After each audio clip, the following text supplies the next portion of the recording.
A steel beam snapped loose above a crowded downtown construction site and came crashing down onto a waiting luxury sedan.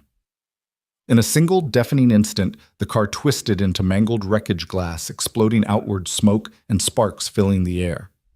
Inside was Victoria Hale, billionaire CEO of Hale Global Developments, trapped by steel, her life seconds from ending. Just when it seemed too late, a pair of rough, calloused hands forced the door open, dragging her free with astonishing strength and gentleness. She gasped for air, clutching life itself. Yet when she looked up, her rescuer was gone. Only his weathered jacket remained across her shoulders. Follow this story to the very end and comment the city you are watching from, so we can see how far this story travels. The horn screamed on, stuck in its death cry. Glass crunched beneath boots as people rushed forward, shouting, panicked. But none of them had been the one who acted first. None had moved as the beam fell. It was him. Through the haze, Victoria caught fragments of him. Navy work shirt, jeans torn at the knee, hair falling across his brow, hands like stone yet tender in the way they steadied her head, shielded her body from falling shards. "Stay with me," he said. His voice wasn't loud. It wasn't frantic. It was steady, like an anchor in a storm. Her lungs filled with smoke. Her ears rang. She tried to form words, "Thank you, who are you?" but her lips barely moved. By the time the paramedics arrived, he had melted into the gathering crowd. They found her sitting on the curb, jacket pulled tight around her shoulders, as if it were armor. Her breathing ragged, her eyes scanning faces that blurred together. But not his, not the one she wanted to see. "Ma'am, are you hurt?" a paramedic asked, kneeling, his gloved hand gently lifting her chin. She could only shake her head. Bruises bloomed along her ribs, blood still trickled from her temple, but pain wasn't what made her tremble. It was the question burning in her mind. Why would someone save her life, and then disappear? That question clung to her long after the wreckage was cleared. Long after reporters descended, cameras flashing. Long after the glass-strewn street was swept clean. It haunted her. At 5:30 the next morning, across town, an old alarm clock rattled on a scratched nightstand. Blake Carter silenced it quickly, careful not to wake the child sleeping in the next room. He sat for a moment in the stillness, running a hand through his hair. His shoulders sagged with exhaustion, but habit pulled him upright. The kitchen was dim. The fridge held only a few items: milk, eggs, half a jar of peanut butter. He packed a lunchbox with practiced precision sandwich cut in triangles, apple slices wrapped in wax paper, a small note scribbled on lined paper.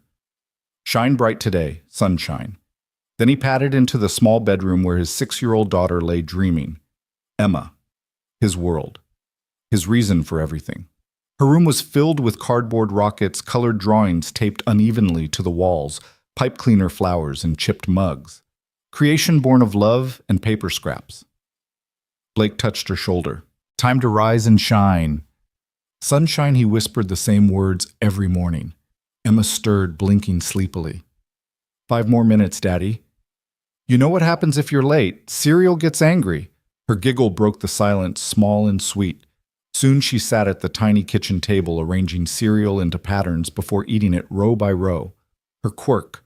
Her little fortress of control after a mother who had walked away years ago. Blake sipped his coffee, studying her face. Her bangs fell across her forehead like her mother's once had. Catherine. The name still a wound. Catherine had left when Emma was 3, saying she wasn't cut out for motherhood. She hadn't looked back. The weight had fallen squarely on Blake. Work, rent, scraped knees, ear infections, midnight fevers.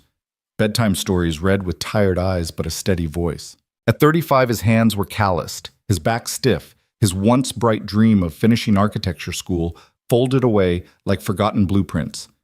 But when Emma wrapped her small arms around his neck and whispered, "You're the best, Daddy," none of the rest mattered.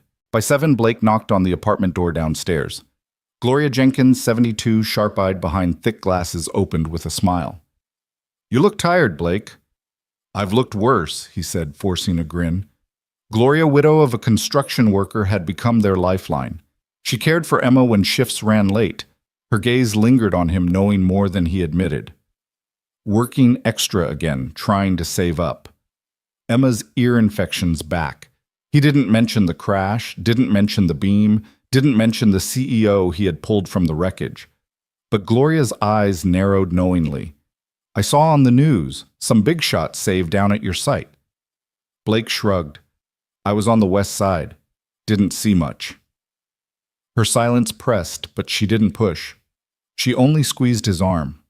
Your father would be proud, whatever you did or didn't do. The words followed him into the morning air. Robert Carter. His father had been a carpenter. In 1985, he'd pulled strangers from a burning building and never told a soul. Carters don't help for applause, he'd said. We help because it's right. Blake repeated the words now as he walked to the Grand Tower site, the echo of groaning steel still sharp in his ears. Across town, high above the city, Victoria Hale sat in her glass-walled office. Bruises hid beneath a tailored suit. The skyline glittered beyond the window towers with her name etched into steel. Yet she felt fragile, smaller than the woman who once commanded boardrooms. Her fingers brushed the weathered jacket folded neatly on her desk. His jacket, the only trace of him. She pressed it to her chest and whispered, "Why did you leave?" No one answered. Only silence. Only the hum of the city below. Only the knowledge that for the first time in her life, she had been saved by someone who asked for nothing in return, and it unsettled her more than anything ever had. The days that followed the crash blurred together for Victoria Hale. Board meetings, news coverage, flowers from executives who wanted to be seen as sympathetic, lawyers who insisted she should consider legal action against the contractor, reporters who begged for interviews about the miracle's survival. She brushed them all aside. What kept her awake at night wasn't the twisted wreck of her car or even the dull ache of her ribs. It was the man who had pulled her free.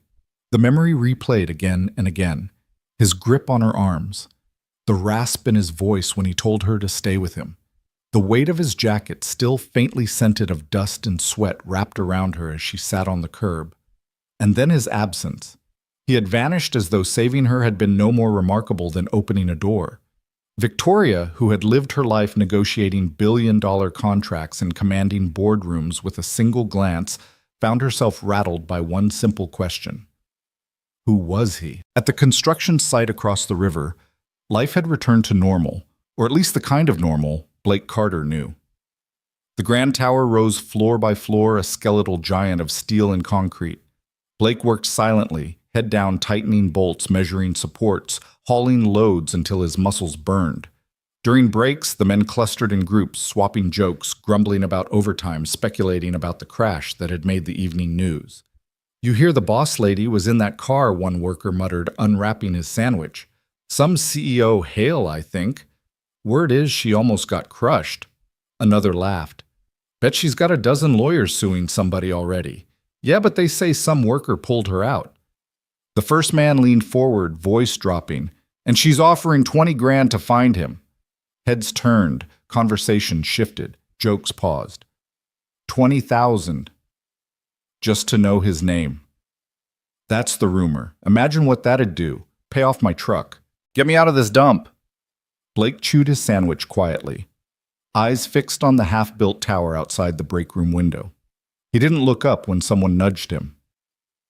You were on that side yesterday, weren't you? Carter? See anything? West side, Blake said flatly. The same answer he'd given Gloria. Didn't see much. The younger men shrugged, conversation moving on, but Blake felt the weight of his father's words again. Carters don't help for applause. We help because it's right. Still, $20,000. That kind of money could pay for Emma's ear surgery, could erase months of bills, could start a savings account, maybe even a college fund. For a moment, temptation flickered, but it passed, because accepting a reward meant stepping into the light, and stepping into the light meant paperwork, licenses, military discharge records that weren't as clean as they should be. It meant risk, and Blake couldn't risk anything, not when Emma depended on him. That night, the apartment was filled with the warm chaos of bedtime. Emma spread crayons across the floor, working on a rocket drawing. This one's going to the moon, Daddy, and it has a garden on top so astronauts can eat carrots in space. Blake smiled, crouching beside her. Carrots, huh? No chocolate cake? Emma gasped in mock horror. Daddy, you can't grow chocolate cake in dirt. Shows what you know, Blake teased, and she laughed, the sound filling the small apartment with light. Later, after story time, after her breathing had deepened into sleep, Blake lingered by her door, watching her, protecting her. His father had once stood in a doorway just like this.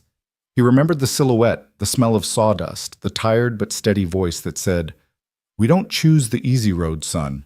We choose the right one." Blake whispered it now to himself, to the sleeping child who would never know her grandfather. We choose the right one. Across town, Victoria stood on her balcony 30 stories up Pittsburgh, glittering below. The city was her empire, glass and steel monuments to her name. But tonight the skyline felt hollow. She sipped wine, staring at the jacket draped over the chair behind her. She could still feel its weight on her shoulders, smell the trace of concrete dust in the fabric. Robert, her assistant, had spent hours combing security footage. HR had pulled every worker file they could find.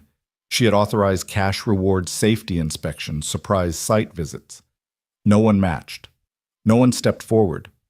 Caroline Weber, her closest friend and legal counsel, had finally said what Victoria least wanted to hear. Maybe he doesn't want to be found.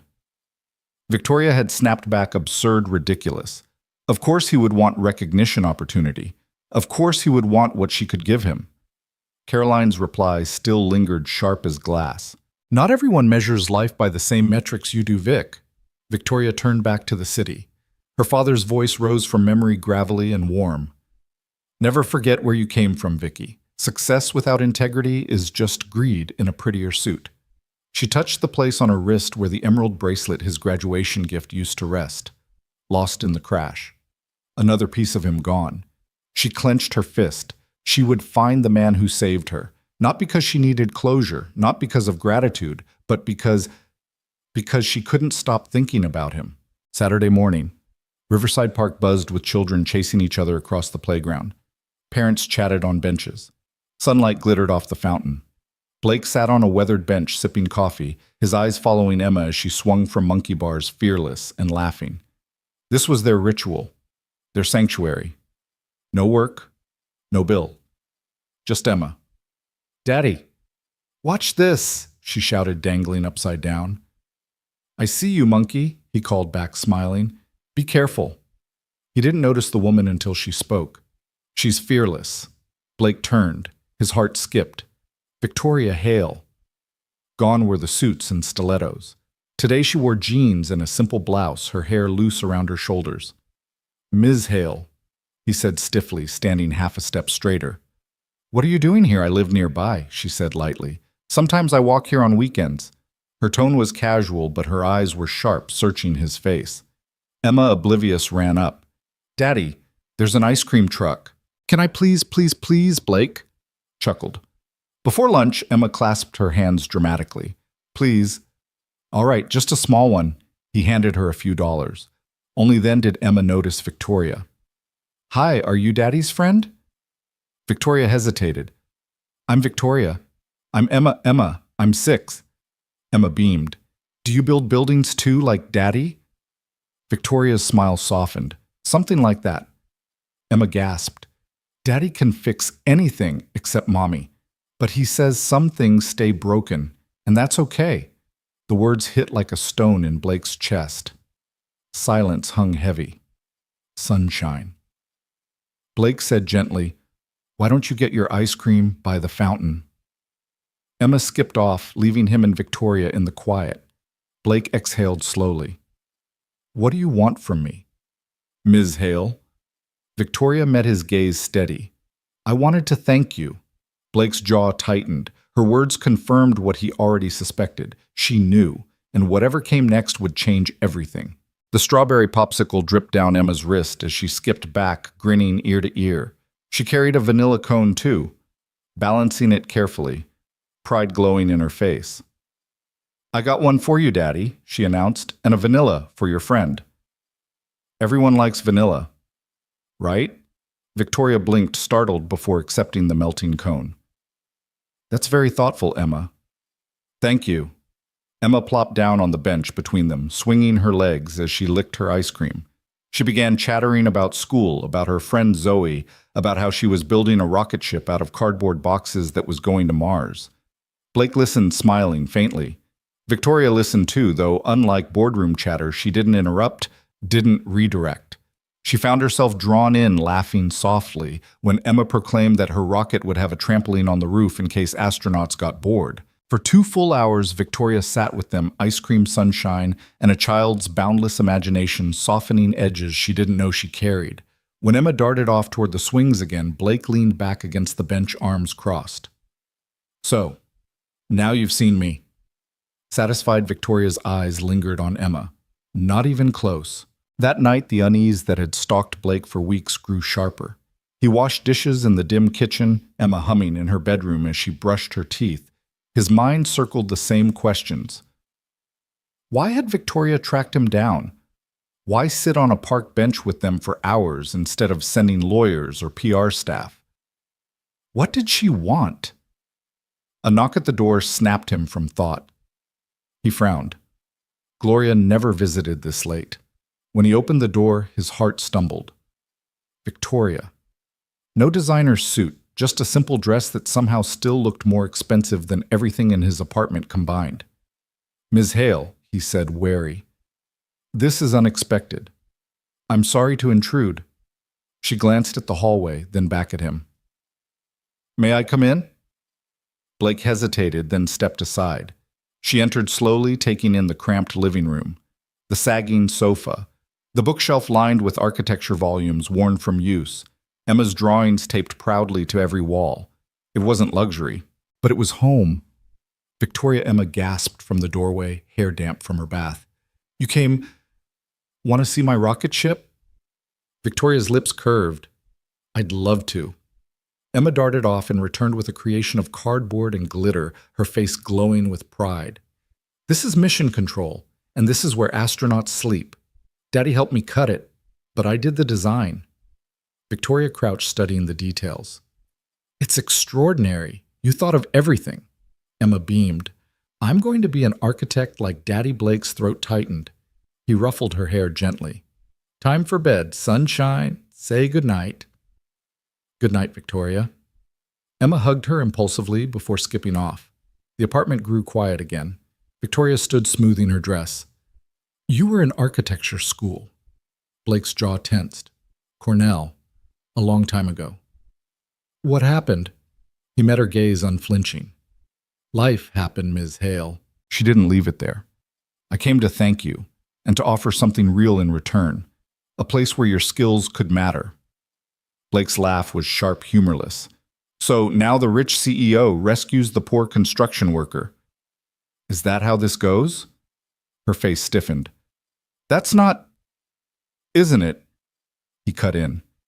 His voice was low-controlled, but his words landed like blows. "You investigate me. You come to my home unannounced. You offer to elevate me out of my humble existence. Did it ever cross your mind that I might be content with my life?" The silence between them ached. Victoria's cheeks flushed. She tried again. "That wasn't my intention." "What was your intention?" For once, Victoria Hale, the woman who commanded skyscrapers, who silenced boardrooms with a single glance, found herself speechless. She dropped her eyes, breath shaky. "I should go." Blake's anger softened. "Wait." She paused at the door. He exhaled. "I'm sorry. You came to say thank you, and I've been defensive. But tell me, why did you help me that day?" The question startled her. "Because you were in danger." "No," he pressed. "Why?" Her lips parted. She didn't have an answer ready. "Because that's what people should do for each other," Blake said quietly. "Because my daughter watches everything I do, and I want her to know what kind of world we live in." Victoria's throat tightened. For the first time in years, her certainty faltered. I'll see you Saturday," she whispered, then slipped out into the hallway. The door clicked shut. Blake stood there in the silence, Emma's rocket ship glittering in the lamplight. For the first time since the crash, he wondered if saving Victoria Hale might end up costing him far more than he had imagined. The elevator doors slid shut and sealed Victoria Hale inside a bright brass box, her reflection fractured into slim panels of silver and gold. She pressed the lobby button, then caught herself in the mirror. Cheeks flushed, eyes bright, the fragile aftershock of emotion still clinging to her. The hallway outside Blake Carter's apartment smelled faintly of laundry soap and old paint. The jacket she'd left there, his jacket, had not been on her shoulders this time. She missed its weight more than she expected. She exhaled only when the doors opened into the quiet lobby. The doorman straightened, offered the practiced neutral concern reserved for high-paying tenants who showed up looking anything less than invincible. She nodded, kept moving, stepped into the cool bite of a Pittsburgh night that sparkled against the river like spilled glass. Her driver opened the sedan door. "Home, Ms. Hale." She hesitated, then said, "Office." The city flowed past bridges, old brick warehouses reborn as cafes, a neon sign buzzing over a bowling alley, steel bones and glass skin, all the things she had built, all the things she could control. Yet the sensation in her chest, the small inconvenient ache, refused to be managed by calendar invites or capital calls. Upstairs, 30 floors above the street, her office glowed. The skyline made a mirror of the windows. She set her purse down and reached for the weathered jacket folded on the credenza. Her fingers found the frayed seam at the cuff, the place where the thread had been worried loose by a man who used his hands for a living. Heat rose in her throat. She pressed the jacket to her chest. Her wrist felt bare. The missing emerald bracelet, her father's gift, left a pale circle on her skin. She touched the empty place with a thumb, and memory rushed in oil under her father's nails, the hum of the shop radio, the good clean fatigue of a man who fixed what other people needed to survive. Never forget where you came from, Vicky. And never mistake polish for strength. On the night of her college graduation, he had pressed the bracelet into her palm. Not extravagant, not like the jewels she wore to board dinners now. A slim gold chain, a small emerald chosen by a mechanic who'd saved overtime in a coffee can, who had wanted his daughter to have one thing that sparkled. "Not to remind you that you climbed," he'd said with a crinkled smile, "but to remind you what's worth the climb." The bracelet had been on her wrist when the steel beam fell. Now it was somewhere under a heap of bent metal and broken glass. Another piece of him gone. Victoria set the jacket down with care as if it might bruise. She stood for a long moment, bathed in the blue glow of the city, then pressed the intercom. "Robert." His voice came warm, reliable, a soft footstep down the hallway of her days. "Yes, Ms. Hale. I want human resources to coordinate with site management, safety review interviews every crew, not group sessions one-on-one. I want names times locations, quietly. And Robert, no memos that say, 'Identify the rescuer.' This is about safety. Understood. Understood." A pause. "And the reward?" She glanced at the jacket again. "Make it 25. 25,000? Yes. Discretionary. No press blasts. If it leaks, it leaks." "It'll leak," he said gently, factual. "I know," she said, and ended the call. The empty office hummed. The air plant on her shelf, some designer's idea of balance, looked like a thing trying to float. She almost smiled. Balance. As if that could be purchased in a pale concrete pot. Her phone buzzed. Caroline Weber. "Of course." "Tell me you're home," Caroline said by way of hello. "I'm at the office." A sigh through the line, the kind that sounded like care cloaked in irritation. "You returned to work the day after you were almost crushed by a ton of steel. You do hear how that sounds to a normal person. Define normal." Victoria said a trace of steel in her voice because it was easier than saying, "I couldn't bear to be alone in that penthouse tonight." "How's your evening ruined because I'm on the phone with you?" Caroline said dryly. "Listen, I've reviewed the liability posture with legal. We're safe if we keep our protocols tight. But Vic, this hunt for the rescuer, it's not your usual play." "He saved my life," Victoria said. She paced to the window, the city cool against the glass. "I know. And if you want to fund a scholarship in his name or send a fruit basket to every foreman in Allegheny County, I'm on board. But what if he doesn't want to be found?" Victoria watched a late train cut a silver thread through the dark. "People want recognition." "Some do," Caroline said. "But some people are measuring by a ruler you don't use. It doesn't mean they're wrong. It just means they're not you." The words pricked not because they were harsh, but because they were fair. She thought of the man's voice inside that smoke steady close to her ear. She thought of his eyes that had looked at her, not like a commodity, not like a problem to be solved, Not like a CEO. Not like a woman. Not like a goddess. Not like a threat. Just like a person. I lost my father's bracelet in the crash, she said suddenly. The confession surprised her. It wasn't in the docket of things she shared even with friends. Caroline's tone softened. Vic, I had it for 20 years. The clasp always snagged my sleeve. I complained. He'd have laughed at me losing it because I was working through lunch. You're not mourning a bracelet, Caroline said gently. You're mourning a man who taught you the shape of integrity. Victoria swallowed. The city blurred. He would have liked the rescuer, she said. He'd have liked that someone helped because it was right. I think that's why I can't stop thinking about it. Not because I owe. Because I want to understand. You can want that, Caroline said. Just don't try to turn understanding into ownership. A small silence. Then Victoria huffed a laugh. Has anyone told you you're insufferably wise, Hourly? Caroline said. Go home, Vic. Soon, Victoria said, and ended the call. She didn't go home. She opened her laptop and wrote, to HR interview plan. To communications. No comment language if the reward leaked. To security access logs for the day of the incident, camera angles, timing, anomalies. To operation safety audit in bold 3 times because fear lived in the repetition. To herself, a single line on a private note. Find him. Not to repay. To know. At dawn, she stood in a car that idled near the chain-link fence of the Grand Tower. The air smelled like wet rebar and burned coffee. Workers streamed in. Hard hats. Lunch pails. Boots scuffed by labor. She watched faces. Hands.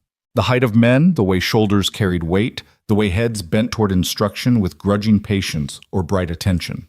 She felt ridiculous. A queen peering at her subjects for a prince. She got out of the car anyway. The foreman hat, faded clipboard scarred by the teeth of years stiffened when he saw her. Ms. Hale. Mr. Russo. She shook his hand. It came away dusty. She didn't brush her suit. We weren't expecting... He gestured vaguely at the mess of dawn. I know. She raised her voice to reach the small circle of men who had paused hunched in that loose, wary stance shared by crews the world over. We're instituting a safety review. Not because of blame, because people go home at night, and I intend for them to keep doing that. A few heads dipped, most stayed still. Interviews will be one-on-one. You'll be paid for the time. You will not be penalized for honesty. She let the sentence hang anchored by her gaze. One of the younger men, 22, maybe lifted his chin. Is this about the crash? It's about the next one, she said. He lowered his eyes. She walked the site. Steel ribs rose to the gray. Sparks fell like small comets. The air hummed with dewing. A welder's arc carved blue into dawn. A crane swung through a slow arc, and she felt as she always did that swallow of awe, we made this. People pitched their lives into a plan, and from it lifted a thing that didn't exist before. At the far edge, she paused. A man tightened bolts on a support column, forearms, flexing under rolled sleeves. Her heart ticked faster. She took a step, then stopped. He turned. Gray eyes not dark. A scar on the other cheek. Not him. Her mouth tasted like disappointment. What had she expected? That he would look up and some bell inside her would ring. That she would know the shape of his absence in the shape of his face. By 10, she sat in the back of her car, not trusting herself to drive. She called Robert. Schedule me for a walkthrough at all active sites this week, she said. Small crews, no press, no executives. Yes, Ms. Hale? And Robert... She hesitated.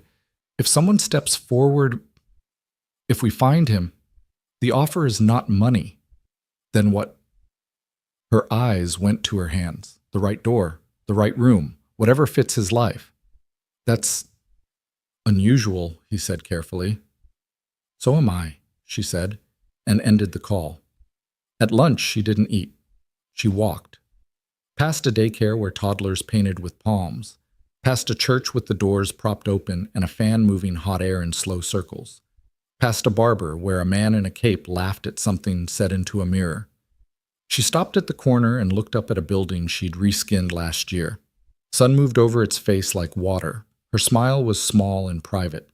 She used to believe the city approved of her. Today, she wondered if it merely tolerated her. In the afternoon, the news leaked. Hail Global offers reward for anonymous hero. Not her wording, not her tone. She read the article on her phone and felt the familiar surge of irritation being quoted by people who never called being summed by headlines that sanded the corners off complexity. Her PR chief texted a suggested statement. She typed back 2 words. No comment. Her screen lit with incoming congratulatory notes from developers she didn't trust, a request for an exclusive from a magazine that always airbrushed her into porcelain and ice, a message from an unknown number that contained nothing but a thumbs-up emoji. She closed the phone and set it face down on the desk like a sleeping animal. That evening, she met Caroline at a small place tucked under a railway overpass. Brick walls, string lights, a bar that smelled like citrus and old wood. They ordered food neither of them would finish. "You look like a woman trying to hold a skyscraper with 2 hands," Caroline said, tipping her head. "Accurate," Victoria said. "How did he seem?" Caroline loaded the question with subtext. "How did you seem?" She considered. Infuriating, calm. He refuses to be bought. He refuses to be flattered. He refuses to let me rewrite what happened into a story I like. She exhaled and let it turn into a small laugh. And somehow, I respect that more than makes sense. Caroline's mouth softened. Of course you do. You've been surrounded by people who want from you for so long that someone who wants nothing feels like a miracle. A miracle with a 6-year-old who makes rockets out of cereal boxes, Victoria said, smiling despite herself. The smile fell. He asked me why I helped him that day. Caroline paused with her glass halfway to her lips. That's a good man. One who pays attention. He meant why now? Why the job? Why the interest? And I didn't have an answer I trusted coming out of my own mouth, Victoria said. I don't want to buy him. I don't want to own gratitude.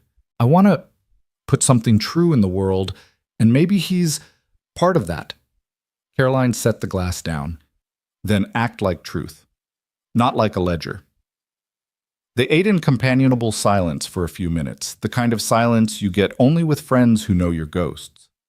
Outside, the train roared over their heads and turned conversation to vibration.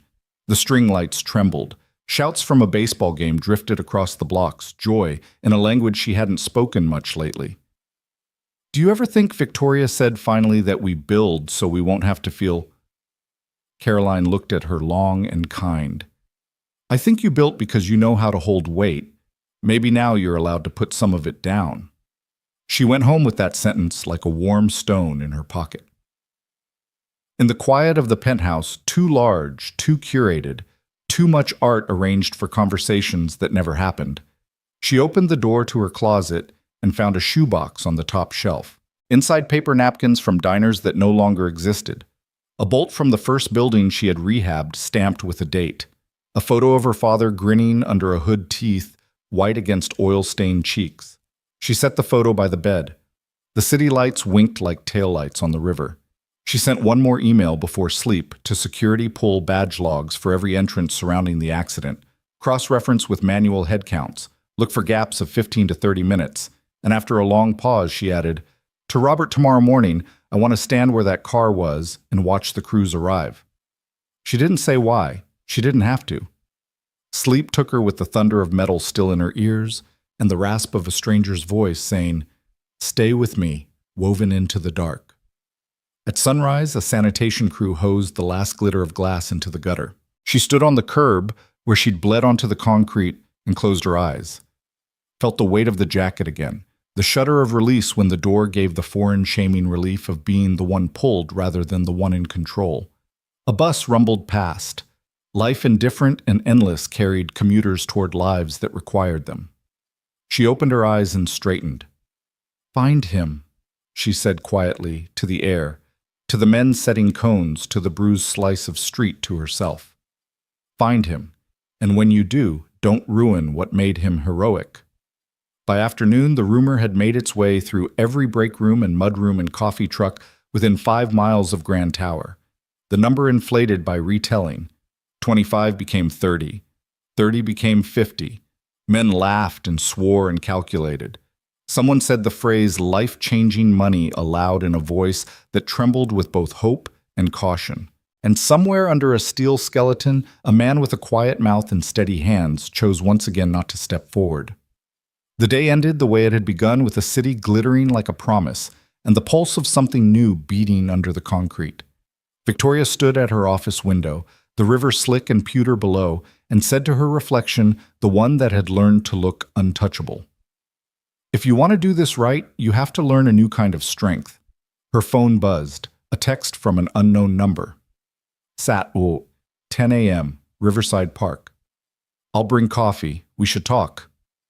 Her breath caught, not with fear this time, but with the feeling of a train finally choosing a track.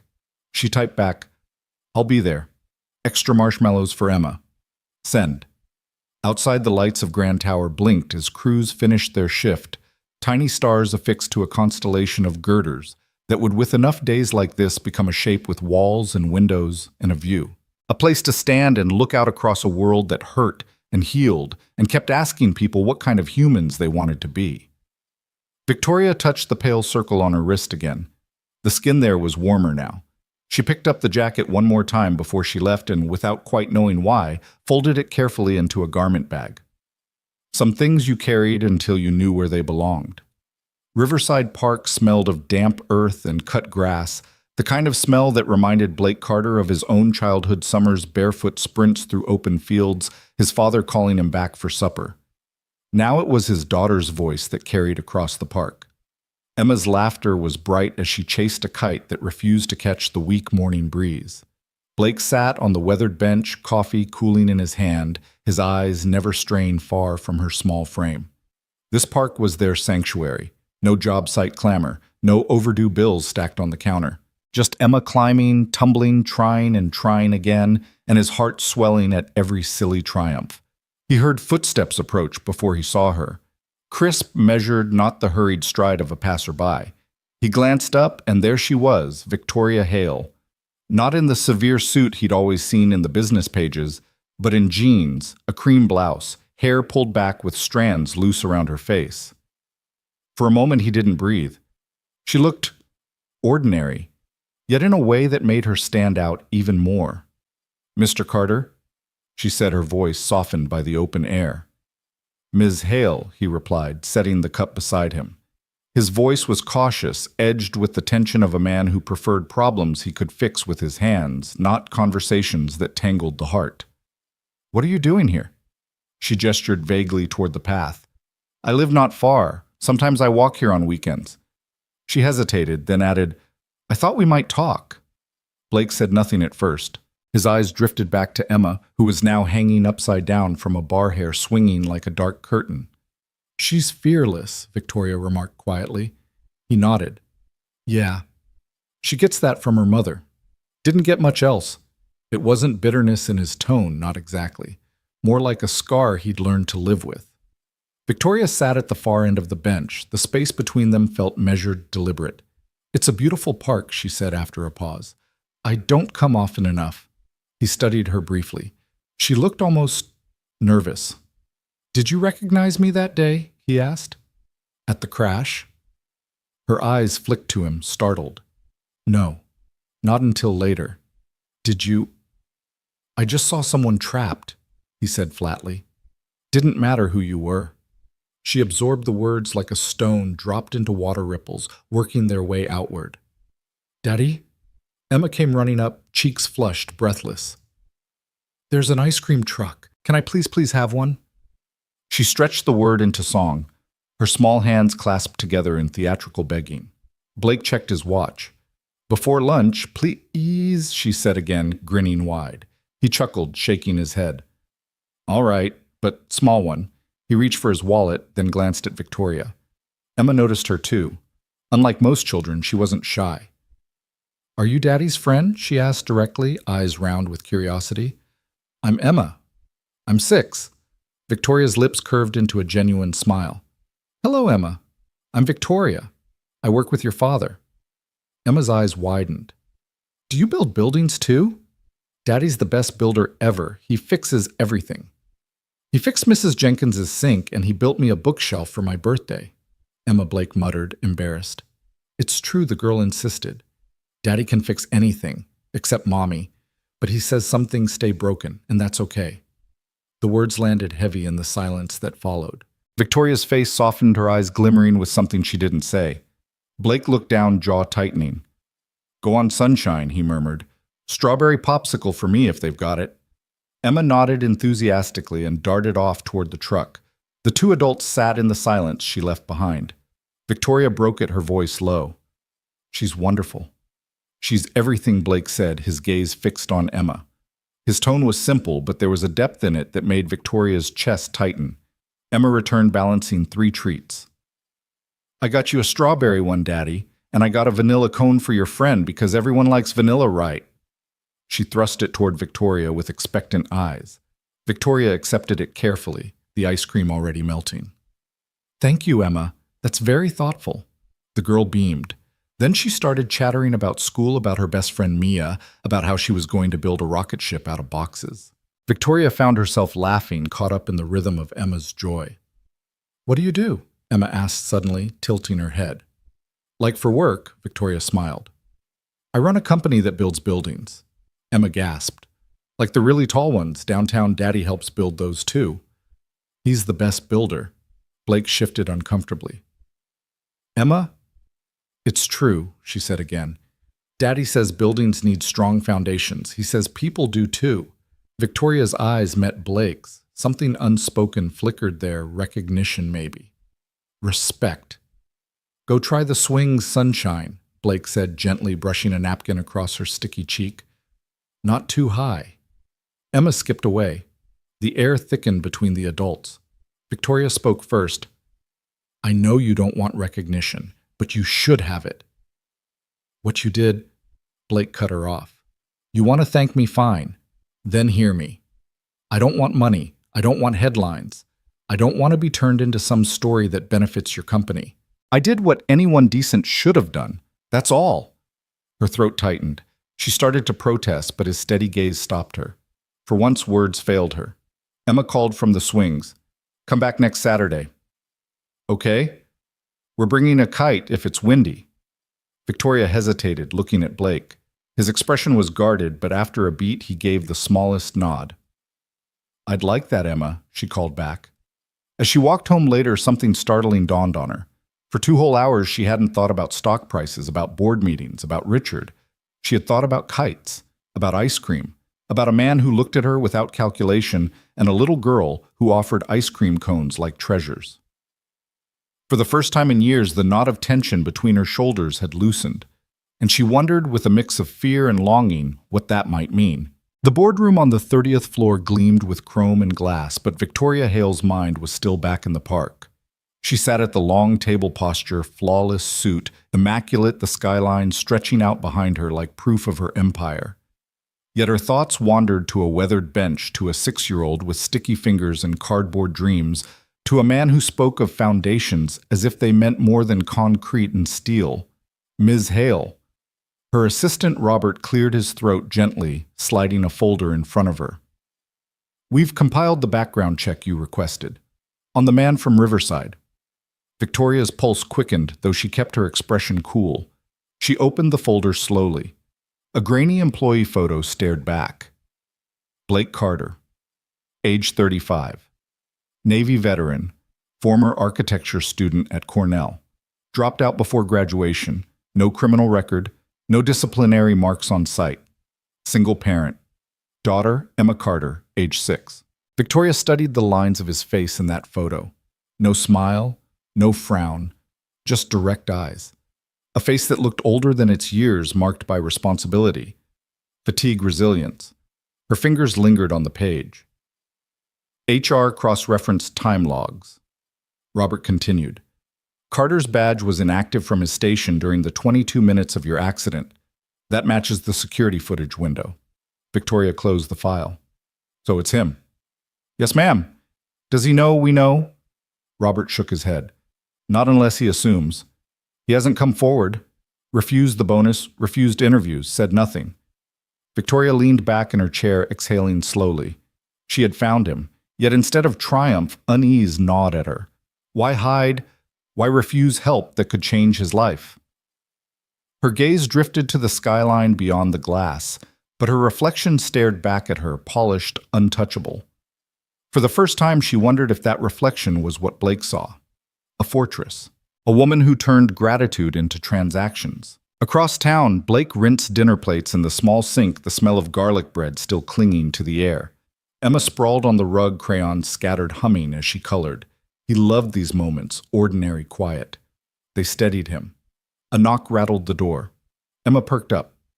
Maybe Mrs. Jenkins? Maybe, he murmured, drying his hands. He opened the door and froze. Victoria. Her presence filled the narrow hallway. No bodyguards, no polished entourage, just her, dressed simply, yet still looking like someone from another world. Miss Hale, he said, his voice low. What are you doing here? I needed to see you. Her tone was steady, but her eyes flickered with nerves. May I? He stepped aside reluctantly. She stepped in, glancing around the modest space, the thrift store sofa patched in the corner, the bookshelf stuffed with worn paperbacks, Emma's paintings taped along the walls. Emma gasped and jumped to her feet. Victoria. You came. Do you want to see my rocket? Victoria smiled, crouching down. Yes. Show me. Emma raced to the corner and wheeled over her cardboard creation glitter, still clinging to its crooked wings. This is where astronauts sleep. Daddy helped cut it. But I designed it. Victoria ran her fingers across the cardboard edges, her expression softening. It's extraordinary. You'll be an architect one day, Emma. Emma puffed up with pride. Like Daddy Blake's chest tightened. He cleared his throat. All right, sunshine. Bedtime. Emma pouted, but obeyed, hugging Victoria suddenly, before scampering down the hallway. The room quieted. Victoria rose slowly, her voice gentler than he'd ever heard. You studied architecture? Cornell. What happened? Blake crossed his arms, his jaw flexed. Life happened. Bills, a baby, a wife who left. Dreams don't put food on the table. Her eyes lingered on him, unreadable. I came to thank you, she said finally, and to offer you a chance, not charity. A position at Palmer Development, a role that uses your skills. Blake let out a short, humorless laugh. So that's the game. The rich CEO swooping in to rescue the poor construction worker. Balance the scales? Her face tightened. That's not what this is, isn't it? His voice was sharp, though his tone stayed quiet. You tracked me down. You came here. You think lifting me out of my world is generosity. Did you ever stop to think I might not want saving? The words landed heavy. Victoria's lips parted, but no retort came. For the first time in years, she couldn't summon the perfect answer. I should go, she whispered. Blake's chest rose and fell. He rubbed a hand over his jaw, regret already edging his anger. Wait. She paused at the door hand on the knob. I'm sorry. You came to say thank you, and I bit your head off. His voice softened. But tell me something. Why did you help me that day? The question startled her. She blinked. Because you were in danger. No, he pressed gently. Why? Her silence stretched. Because that's what people should do, Blake said. Because my little girl watches me. She learns from every choice I make. If I walked past you that day, what would she learn? That people only help when there's something to gain. Victoria swallowed hard, her throat tight. She had lived in that world for so long where every act had leverage, where kindness was currency. To hear it spoken this way, stripped of all conditions, it shook her. Blake exhaled, voice low. That's the only reason, and that's all I need. For once, she had nothing to argue, nothing to add. She opened the door slowly, her eyes meeting his one last time. I'll see you Saturday. The latch clicked shut behind her. Blake stood in the quiet apartment, Emma's glittering rocket catching the lamplight. He leaned against the wall, closing his eyes. He hadn't expected gratitude, but he hadn't expected this either. A battle of principles drawn not with contracts, but with truths neither of them could easily ignore. And deep down, though he wouldn't admit it aloud, he knew one thing with certainty. This wasn't the end. It was the beginning of something far more complicated. The letter arrived on a Tuesday, folded too neatly to be junk mail, too official to ignore. Blake found it wedged among flyers on the small table by his door. Past due notices, a coupon for tires, a dentist reminder. The envelope was heavy, embossed with a crest he didn't recognize until he turned it into the light. Hale Global Developments. His chest tightened. He carried the stack to the counter, set the letter on top, and stared at it for a long beat, as if patience might change its contents. Emma hummed at the table, coloring a sea turtle with a purple shell. The radio played low some old Motown that made the kitchen warmer than the bulbs could manage. He slid a butter knife under the flap. A single page. Cream paper. His name at the top in a font that had opinions about itself. Dear Mr. Carter, we invite you to apply for an expedited licensing program sponsored by Hale Global, designed to reestablish credentials lost through administrative delay. No employment obligation, no strings attached. We will cover fees, exam prep, and filing support. Should you choose to pursue work here or elsewhere, we'll be proud to have helped. Respectfully, Victoria Hale. His jaw worked. The words, "no strings attached," pulsed on the page like a heartbeat he didn't trust. Daddy Emma asked without looking up. "What's that mail?" he said. Voice rough. "Is it the good kind?" "Not sure yet." He read it again. No obligation. It was exactly the kind of phrase that had footnotes in small print, the kind that started a drift you didn't notice until the tide had you. But there was another truth under the suspicion, a quieter one. The licensing nightmare born of a bureaucratic hiccup after he left the Navy had shadowed him for years. He could do the work. Everyone knew it. The paper said he couldn't. The paper always won.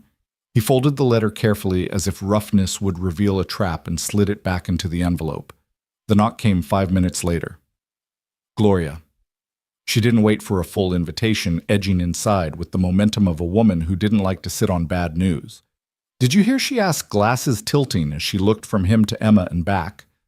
"What's wrong? Hale Global bought this building," she said, words tumbling fast. Riverside. Notices went out this morning. Renovations, upgrades, corporate names on the letterhead. "You know what that means, Blake." He had heard this story before. New owners, new paint, new rent. He glanced at the envelope on the counter. It watched him like a witness. "Let me see." She handed him a notice, thin and cheerful, full of promises that sounded like threats if you'd lived long enough. "We're excited to invest. We value community, temporary displacement, enhanced security." He heard the words that weren't there. Displacement becomes permanent. Market rate. You can't afford this neighborhood anymore. Emma colored the turtle's eye with heroic concentration. "Are we moving?" she asked, in the flat, fearless way children walk toward the cliff they can't see. Blake crouched so he was eye level. "No sunshine." "We're not moving." He said it with all the conviction he could wrap around a question mark. Gloria's mouth pinched hard. "They always say it won't change." "Then it does." "I got nowhere to go, Blake." He put a hand on her forearm. "I'll find out what's happening." Her eyes softened. "You always say that. And then you do."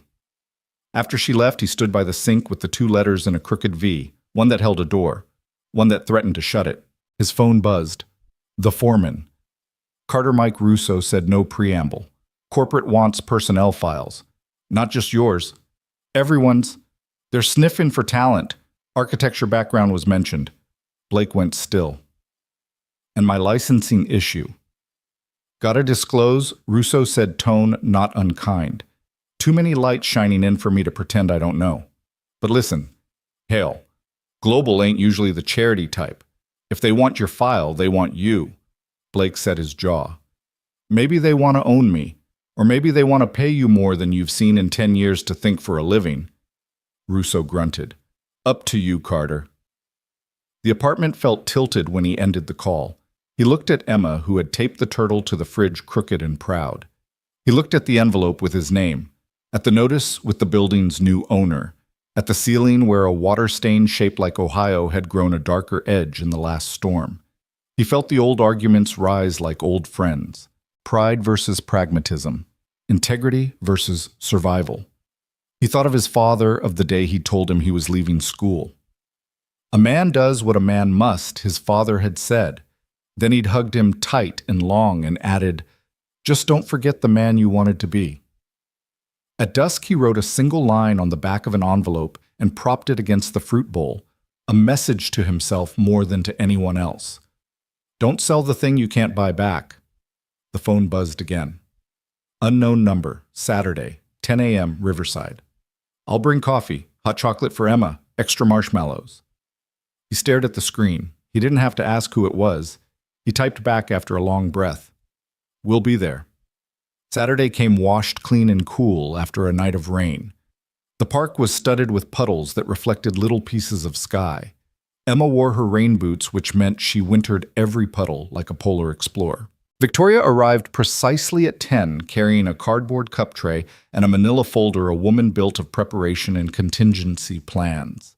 Her hair was tied, but not severe. A few strands escaped and flirted with her cheekbones.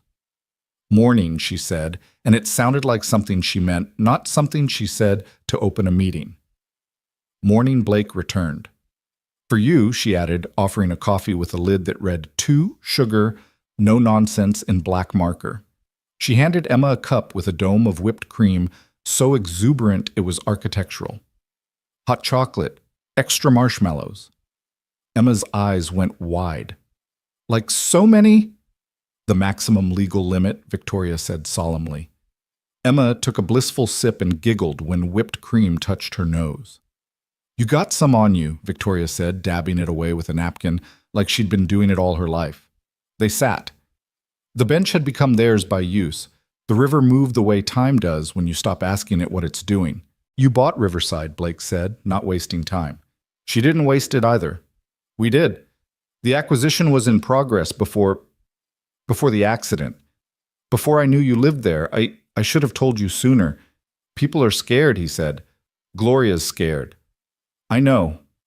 She set the folder on her lap, hands calm. Riverside's part of an initiative. Mixed income housing. Renovations? Yes. But current residents will have guaranteed units at their current rent. Increases cap to cost of living adjustments. Temporary relocation during construction paid. Return guaranteed. It isn't a press line, she added before he could scoff. It's a model we've designed with the city. It looks good on paper, but paper doesn't have a heartbeat. So I'm here. He listened. Not ready to believe, not ready to disbelieve. What about the landlords on the corners bullying tenants to move, he asked. What about the store with the bodega cat and the landlord who wants a wine bar? We've heard, she said, jaw tightening.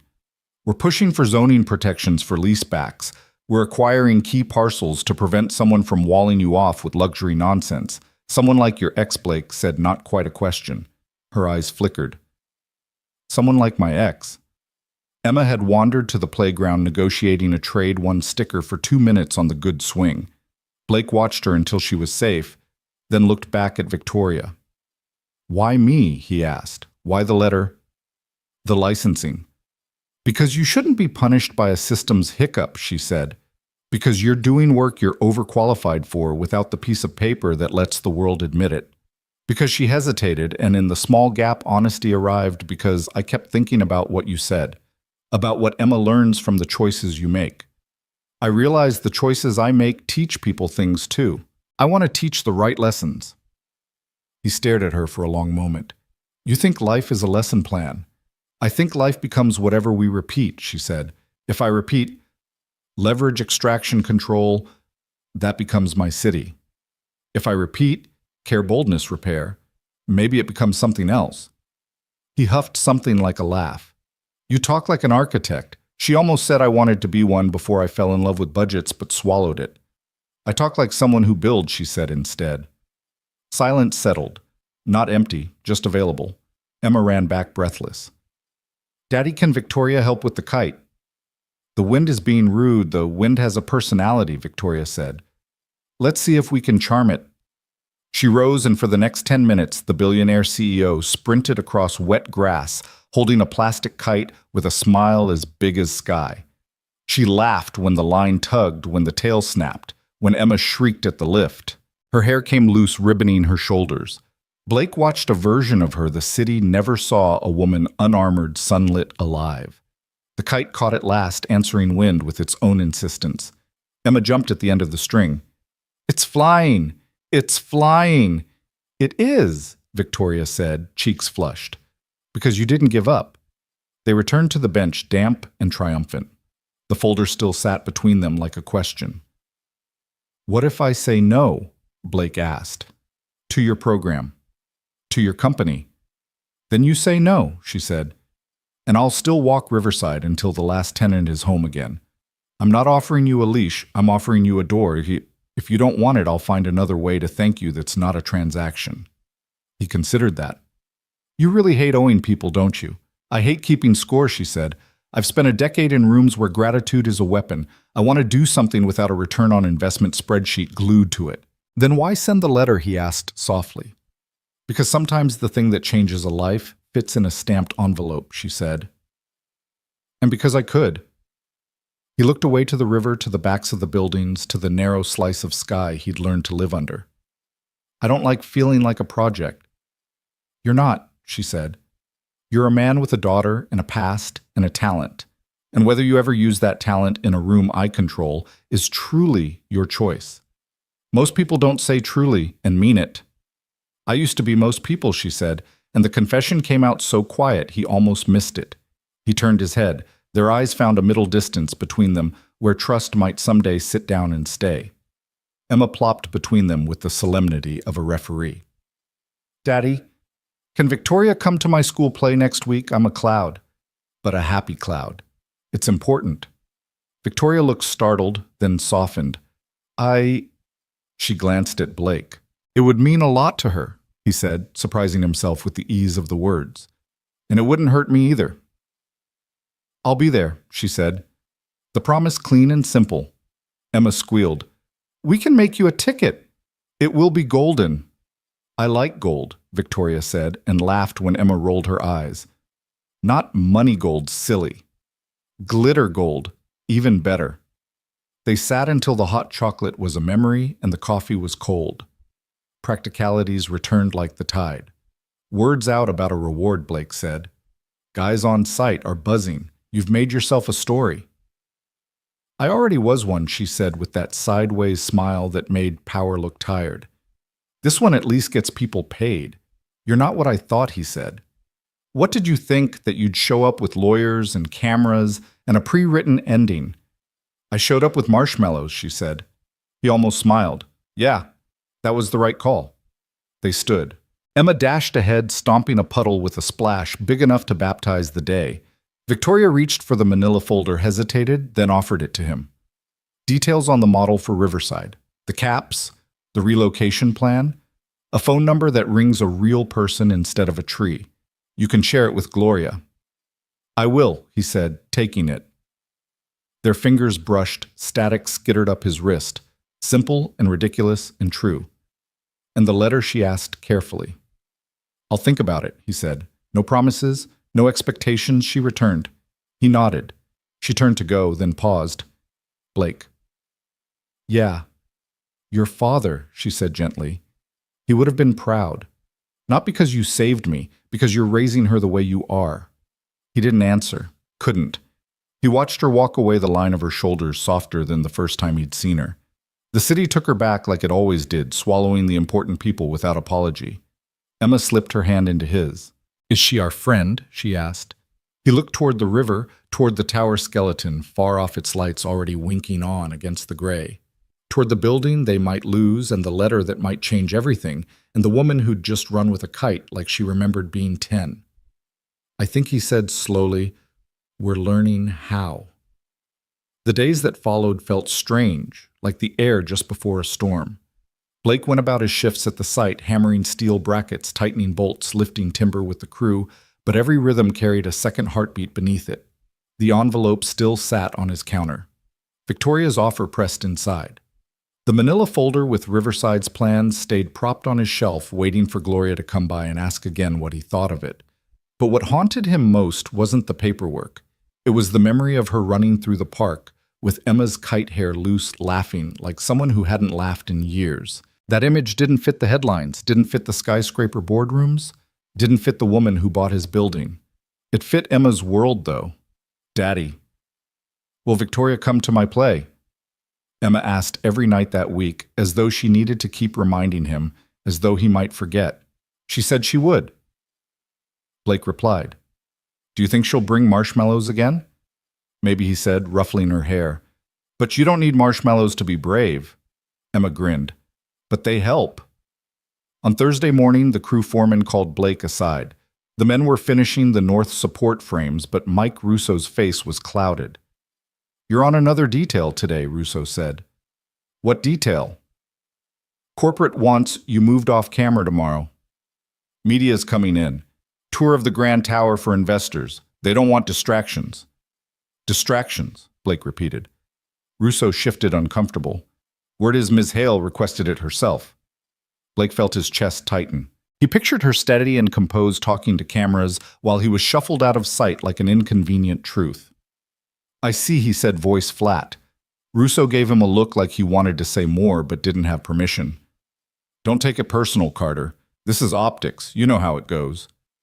Blake didn't answer. He went back to his work, but the clang of steel against steel rang sharper than usual. That night, after Emma was asleep and Gloria had carried up her casserole dish to reclaim it, Blake sat at the small kitchen table staring at the licensing letter. He thought of his father, of the way he'd said integrity wasn't for sale. He thought of the look in Victoria's eyes when she told him Riverside mattered. He thought of Emma's fearless question at the park, "Is she our friend?" The truth was, he didn't know. His phone buzzed. A text from an unknown number. "Need to speak with you, not about us. About Riverside. Important." Blake read it twice, 3 times. The words "not about us" stuck out. He hadn't even realized there was an "us" to clarify. He typed back, "I'm listening." 3 dots blinked, then her reply. "Richard is trying to acquire the block around Riverside. My ex, he doesn't know I already own it. It's complicated. Can we talk?" Blake stared at the screen. Richard, the man who had once shared her empire, the man whose name still carried poison in her voice. He thought of Gloria, her fixed income, her photographs of her husband on the wall.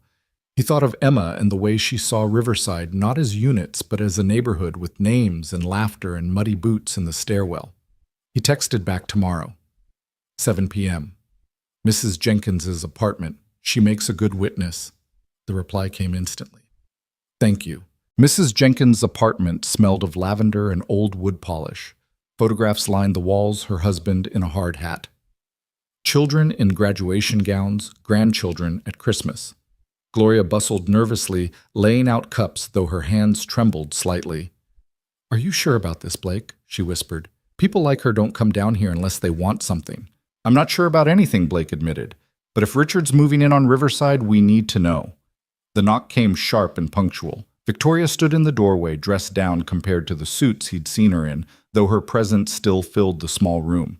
She greeted Gloria with a respectful nod, thanked her for the seat, and set a tablet on the table. "Thank you for allowing me here," she began. "I won't waste your time. Richard has been buying through shell companies. He wants the entire block.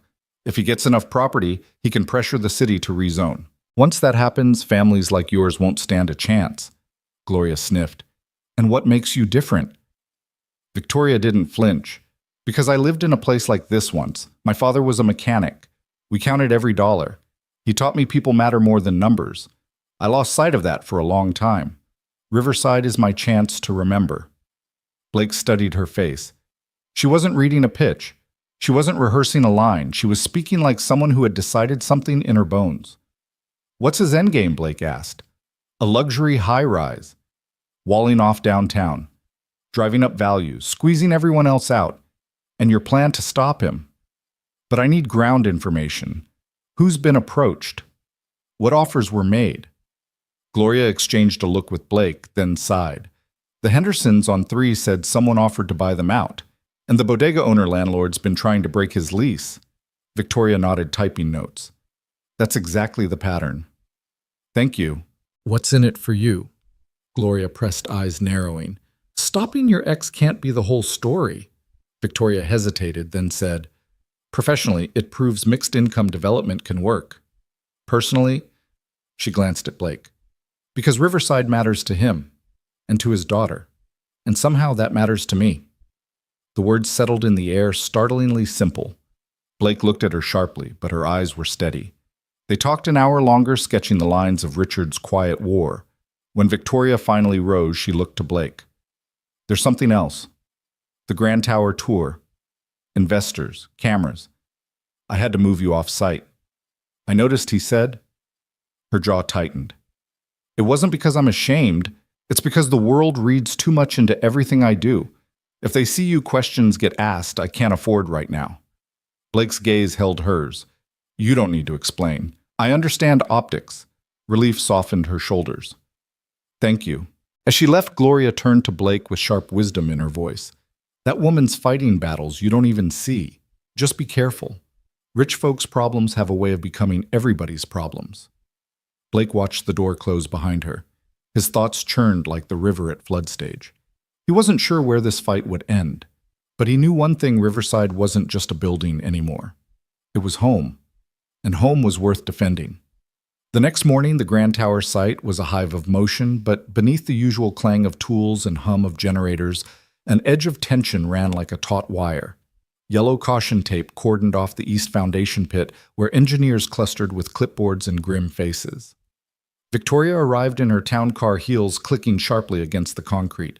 Cameras were already lined up at the far end of the site, local news crews setting their angles. She adjusted her jacket, smoothing her expression into the polished confidence that Wall Street expected. But when she leaned over the pit, her eyes darkened. "Are you telling me the mix is compromised?" she asked the head engineer, her voice low but sharp. The man nodded, his helmet streaked with dust. "Yes, ma'am. The concrete doesn't match spec. It's been diluted. Not enough to collapse today, but long-term integrity." He shook his head. "It's deliberate. This isn't sloppy work. It's sabotage." Victoria's jaw clenched. Sabotage. The word tasted bitter. Richard's fingerprints were all over this, even if the evidence wasn't yet in hand. "Replace them," she ordered. "Every compromised support immediately.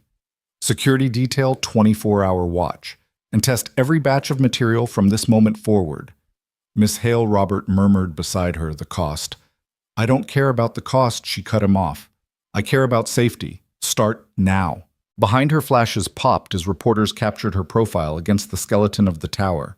None of them knew the battle she was fighting against Richard, against the shadows he cast against the cracks in her own fortress. Blake wasn't allowed near the pit.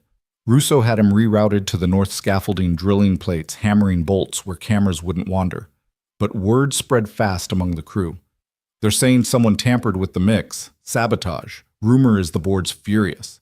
Blake hammered harder, jaw tight. He didn't need to hear rumors to know who was behind it. Richard. And he didn't need a reporter to tell him the consequences. If the sabotage wasn't caught, lives would be at risk. When the shift ended, he picked up Emma from Gloria's. Emma chattered the whole way home about school, about practicing her flower role in the play. But Blake's thoughts kept circling. That night, while Emma dozed on the couch, he stared at the Riverside renderings again. He thought of Gloria's warning. He thought of Victoria's voice when she'd said, "Riverside matters to me." He thought of the look in her eyes at Mrs. Jenkins' table, less CEO, more fighter stripped bare. He didn't want to be dragged into her war, but her war had already come to his doorstep. His phone buzzed. "Need to speak. Not about us. About Riverside. Important." It was her again. This time he didn't wait long to reply. "Where? Tomorrow. Community Center at Riverside. 7 p.m. He stared at the text, then typed, "I'll bring Gloria." The following evening, the community center was crowded with folding chairs and anxious residents. The air smelled of coffee and fear. Old men with ball caps, young mothers bouncing toddlers on their knees. Every face carried the same unspoken question. What happens to us? Blake stood at the back, arms folded. Gloria beside him with her cane. Emma tugged on his sleeve. "Daddy, is Victoria coming?" "She said she would," Blake murmured. At precisely 7, Victoria entered. Not in her skyscraper suit, but in a gray jacket, sleeves rolled, portfolio under her arm. She walked straight to the front and set the papers down. "Thank you for being here," she began, her voice steady but warm. "I know many of you are afraid of what comes next. So let me be direct. The murmurs died down. Riverside will be renovated. Yes, but every current tenant will keep their unit. Your rent will not increase beyond cost of living adjustments. We will cover relocation costs during construction. And when you return, it will be safer, stronger, and still home. Gasps rippled through the crowd. Hope flickered fragile. An old man stood. Why? What's in it for you? Developers don't protect neighborhoods, they strip them. Victoria met his eyes. Because neighborhoods like Riverside are the backbone of this city, and because it's the right thing to do. The words hung in the air, stripped of corporate gloss. Blake felt something shift in the room. Suspicion softened into cautious belief. People leaned forward listening. Questions came fast about pets, about appliances, about leases, and Victoria answered each directly, never dismissing. When Gloria raised her cane, Victoria paused. What if Richard buys up the block around us? Gloria asked, her voice carrying. Won't we still be walled in? Victoria's gaze was unwavering. We've secured purchase options on surrounding properties. He won't succeed. Not here. Blake watched the residents' faces, saw the tide turning. He glanced at Victoria, and for the first time he realized she wasn't just protecting a project. She was protecting people. When the meeting ended, applause erupted, hesitant at first, then rolling like a wave. Emma tugged at her father's hand. Daddy, did you hear? We get to stay. Blake looked down at her shining eyes, then back at Victoria, who was surrounded by residents asking questions, shaking her hand. Yes, sunshine, he said softly. We get to stay. But deep in his chest he knew Richard wasn't finished, and neither was the fight. The applause was still echoing in the community center when the first shout cut through its sharp metallic wrong. Then came the pop of shattering glass. People turned. Chairs scraped tile. Children went silent in that animal way they do when adults freeze. Blake's body moved before his mind did. He stepped in front of Emma, one arm reaching back, palm on her shoulder, easing her behind him. He saw Victoria's head snap toward the sound, saw the quick calculation, the narrowing of her eyes, the way her posture altered by an inch into something that took up more space. They hurried outside. The town car sat under the streetlight like a wounded animal. 2 windows spidered white. Red spray paint slashed across the doors in letters big and ugly. Parasite. Another bottle clinked on the pavement and rolled glinting shards. The group of young men who'd done it were already moving, hoodies up, faces turned. One glanced back, smirked a cheap dare in his eyes, and jogged off into the dark. Robert was on his phone, voice clipped. Police now. Plate of the second car. No, the black one get the cam on 9th. Victoria didn't run. She didn't shout. She stepped toward the mess and took it in. The glass catching the light. The hiss of paint still wet. The neighbors at their windows. The way fear ripples fast, contagious mean. Stay back, Blake murmured to Emma. With me. Emma's small hand tightened around his. Victoria turned to the crowd, to the residents who had braved folding chairs and hard truths to hear her speak. Her voice was steady. No one was hurt, she said. That's what matters. It wasn't what mattered to her. Not entirely. But she knew what people needed to hear first. She crouched, picked up the bottle with 2 fingers, careful not to smudge prints, set it gently on the curb like a fragile thing that might break twice. Blue light washed the street in a few minutes, sirens' uniforms, a detective with a notepad, and the particular tiredness of someone who had seen this scene too many times. Victoria met him halfway. Call forensics, she said, soft but unequivocal. Have them dust the bottles, the handles, the paint cans if they left any. I want a copy of the report. If your department needs additional resources, Hale Global will cover them. And please note, she added, looking up into the officer's face with a levelness that made him straighten, this is not a minor incident in a rough neighborhood. This is targeted intimidation in the middle of a housing transition. I expect it taken seriously. Yes, ma'am, he said, pen already moving. Blake watched her watch the way the CEO reeled back up the cable and clicked into place. Not for a camera. Not for a headline. For a woman with her name on the building who refused to flinch in front of her tenants. Emma peeked around her father's hip at the ruined car. Why did they hurt Victoria's car? She asked, voice small and fierce all at once. She's making our building better. Victoria heard her. She turned, came down to Emma's height knees against the cold concrete eyes kind. Sometimes when people are scared, they hurt the wrong thing, she said. Change can feel like someone stealing your home, even when the plan is to make home safer. Emma frowned. But you told them we could stay. I did, Victoria said. And we will. But it takes time for hearts to catch up to promises. Emma considered this as if it were a math problem with a solvable answer. Then she nodded, serious. Okay, I can be patient.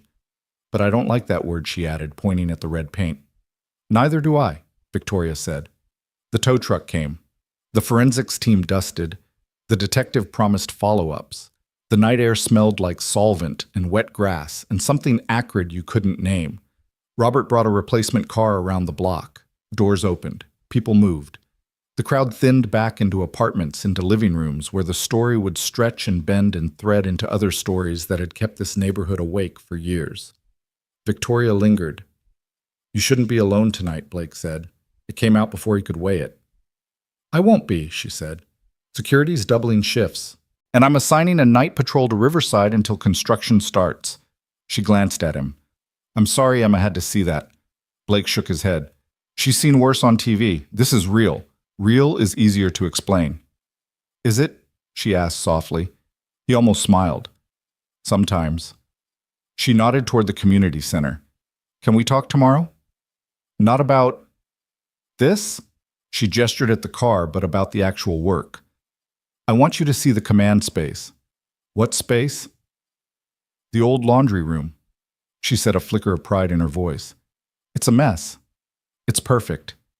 He felt the tug he'd been resisting curiosity, that old friend. Design and duct tape. Constraints and a chance to make something human. Tomorrow, he said. Morning, after drop-off. I'll be there, she said, and somehow it wasn't dramatic. It was just true. When Blake turned to go, Emma still tucked at his side, Victoria reached out. Not to grab him, not to stop him. Just to touch his sleeve, a light, grateful press of fingers. Thank you, she said. For what? He asked, genuinely puzzled. For standing still when everything wanted to run, she said. He didn't have an answer, so he gave her a nod that meant more than it looked. The Riverside laundry room had the bones of a war story. Cinder block walls, a humming fluorescent light that turned everyone a little seasick, a floor painted so many times it had gone glossy. But it had a big table at its center, and on that table Victoria had laid out the heart of a plan. Renderings, hand-sketched notes, post-its marching in color-coded lines, a sample board where tile met paint met handrail, a taped-on sign, Resident Advisory Welcome. This is yours too. Blake stood with his palms on the table, head bent, reading the notations. Grab bars at 34-36 inches.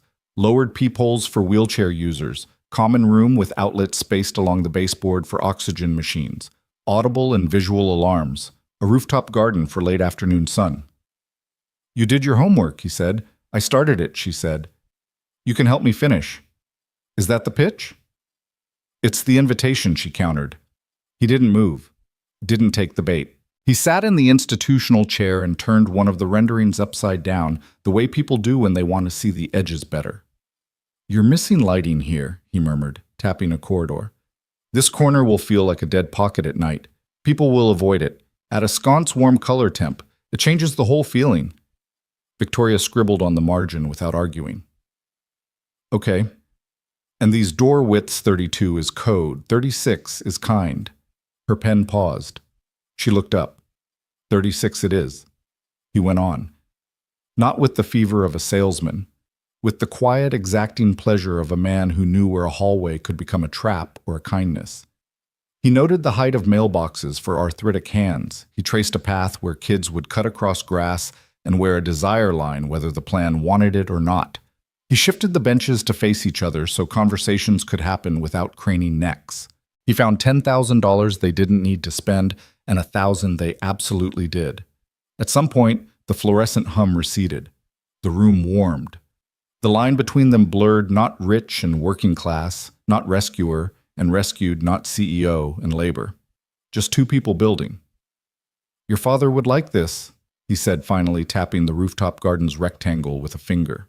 Sunflowers along the edge, tomatoes in the back, a section for herbs and the old guys who swear by basil but secretly love mint. He'd pretend to complain about the railing. Victoria said laughter caught at the back of her throat and then he'd bring me a jar of sauce made with the tomatoes he told me I planted wrong. And he'd be right, Blake said. And he'd be right, she echoed, smiling. They bent over the plans again. Time thinned. Robert poked his head in around noon with coffee and an expression caught between bemused and relieved. I've seen board negotiations that were less intense, he said. Setting cups down. Progress. Concrete, Victoria said, dry as a joke.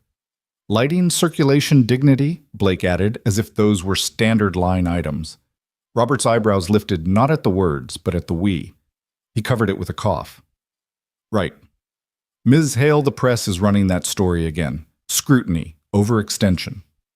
They want a quote. No comment, she said, not looking up. Then she did. Actually schedule a small press walk next week. Not Grand Tower. Riverside. Local outlets. No ribbon cutting. The right kind of story, quiet, detailed, true. Robert blinked. Yes, ma'am. He left smiling to himself like a man reminded that there are other kinds of power than the kind that rings. When he was gone, Blake said, scrutiny. Richard's friends, she said flatly. They throw smoke to set off the alarms. I run toward alarms. It's a professional defect. And the sabotage. Under investigation, she said. The line of her mouth tightened. We'll fix what he broke. Not if Blake said when. She looked at him. Really looked. The thing in his eyes wasn't bravado. It was belief offered quietly like a tool placed in someone's hand with the handle facing the right way. Her phone buzzed. Caroline. A string of messages. Board wants risk offsets, insurance timing, audit committee. She didn't flinch, but the air changed a degree. Go? Blake said, reading it in her face. I'm not done here, she said. You are for today, he said. Riverside will be here tomorrow. She hesitated. A woman unaccustomed to leaving before the closing bell. But this wasn't an exit. It was a relay. Can I ask something before I go, she said. You just did. You hate that I sent the licensing letter. Blake exhaled a half laugh. Hate is a big word. You think it's a leash. I think you don't understand what it feels like to be the guy who needs a letter from a person like you to do something he should have been able to do on his own. She nodded slowly. I'm trying to help and not humiliate. The line is thin. It is, he said, and softened it with a look that showed he knew she was actually trying. I'll think about it. No promises, she murmured. No expectations, he returned. She gathered her things. At the door, she paused. There was a break-in at Grand Tower last night, she said. We tightened security. If anything happens at Riverside, call me. Don't call the building. Me. Victoria. Promise, she said, and the word came out more pleading than she intended. I promise, he said. It cost him nothing to say. It cost him everything to mean. After she left, he stayed. He moved a sticky note an inch. He paced the room to see the corner from the height of a woman with a cane. He sat in each chair to feel if the room invited or scolded. He imagined Emma running the hall glitter, trailing her sneakers, and considered where to put the bench where she would tie her laces. He didn't notice time until Emma rushed in with Gloria, breathless. Daddy, she cried. Mrs. Jenkins says I can water the sunflowers when they're real. When they're real, he said, lifting her onto the table edge, you can be chief of sunflower water affairs. She giggled at the title and saluted. Gloria surveyed the space. Well, she said, pressing her cane into the concrete as if testing the foundation personally. If the rich lady's serious, this could be something. She's serious, Blake said. It surprised him how sure he sounded. Gloria peered at the renderings, eyes sharp, mind already measuring cabinet heights against arthritis and good sense. Move that shelf. And tell the rich lady to add a hook by my door. My purse deserves a home, too. I'll tell her, Blake said, writing Hook Gloria's wall in the margin, like a sacred text. They were laughing when a sound from down the hall made them all go still. Not a crash, not a shout. The soft wrongness of a lock tested, let go tested again. Blake lifted a finger. Wait. The sound stopped. Silence gathered in the cinderblock room like fog. He stepped to the door, eased it open, peered down the hall. Nothing. He closed the door. He wasn't a man who jumped at shadows. But the night before had taught him what fear did when you tried to bury it under reason. He texted Victoria. We're fine. Heard something. Your patrol's a good idea. Her reply came fast. Already posted. 2 on rotation. Sleep tonight. He looked at Emma perched on the table with her legs swinging at Gloria's hand, steady on the cane at the plans that had begun as lines and now felt like obligations. Sleep would come later. For now, he put another note on the margin: emergency pull stations every 50 feet, because some alarms shouldn't require permission. That night, after dishes and teeth and one more chapter of the book Emma loved because the cat in it was both brave and clumsy, Blake stood on the small balcony and watched the city exhale. Far off, Grand Tower's skeleton blinked with working lights. Somewhere in that complex geometry, someone had decided to make things fail, and someone else had decided they wouldn't. On his phone, a new message blinked. Security will circle Riverside all night. If you need anything, text me. He typed back. Thank you. For the marshmallows. And the hooks, and the lights, and the garden, and the other things you don't have a name for yet. 3 dots blinked, stopped, blinked again. Good night, Blake. He pocketed the phone, closed his eyes, felt the thin, cool air on his face. Thought of kites and glass and red words, and how sometimes the most radical sentence a person can speak is the one that says, "We will still be here tomorrow." The next morning came soft and gray, the kind of Pittsburgh morning where the clouds hang low enough to graze the rooftops. Blake brewed coffee while Emma built towers of cereal boxes on the kitchen table. He tried to read the paper, but his eyes kept wandering to the phone to the last message Victoria had sent. Good night, Blake. 2 words, his name wrapped in hers. He felt it heavier than it should have, heavier than he wanted it to. Emma toppled her tower, scattering cereal across the linoleum. She laughed her joy so full it filled the room. Blake bent to pick up the pieces, listening to her chatter about school projects, about a classmate's hamster, about how she wanted to be both an astronaut and a baker when she grew up. He smiled because kids never had to pick just one dream. Adults did. By 8 o'clock, he had walked her to Mrs. Jenkins, kissed her forehead, and promised he'd be back for dinner. The Riverside laundry room was waiting, and so he suspected was Victoria. When he arrived, she was already there. The fluorescent light had been replaced by temporary lamps casting a warmer glow on the walls. The table was covered with sketches. His notes from yesterday had been typed, refined, and printed in a neat stack. Victoria stood with her blazer draped over a chair, sleeves rolled up, pen in hand. She looked less like a CEO and more like someone who had been waiting for him to finish what they started. Morning, she said without looking up. Morning, he answered, shrugging out of his jacket. You've been here a while.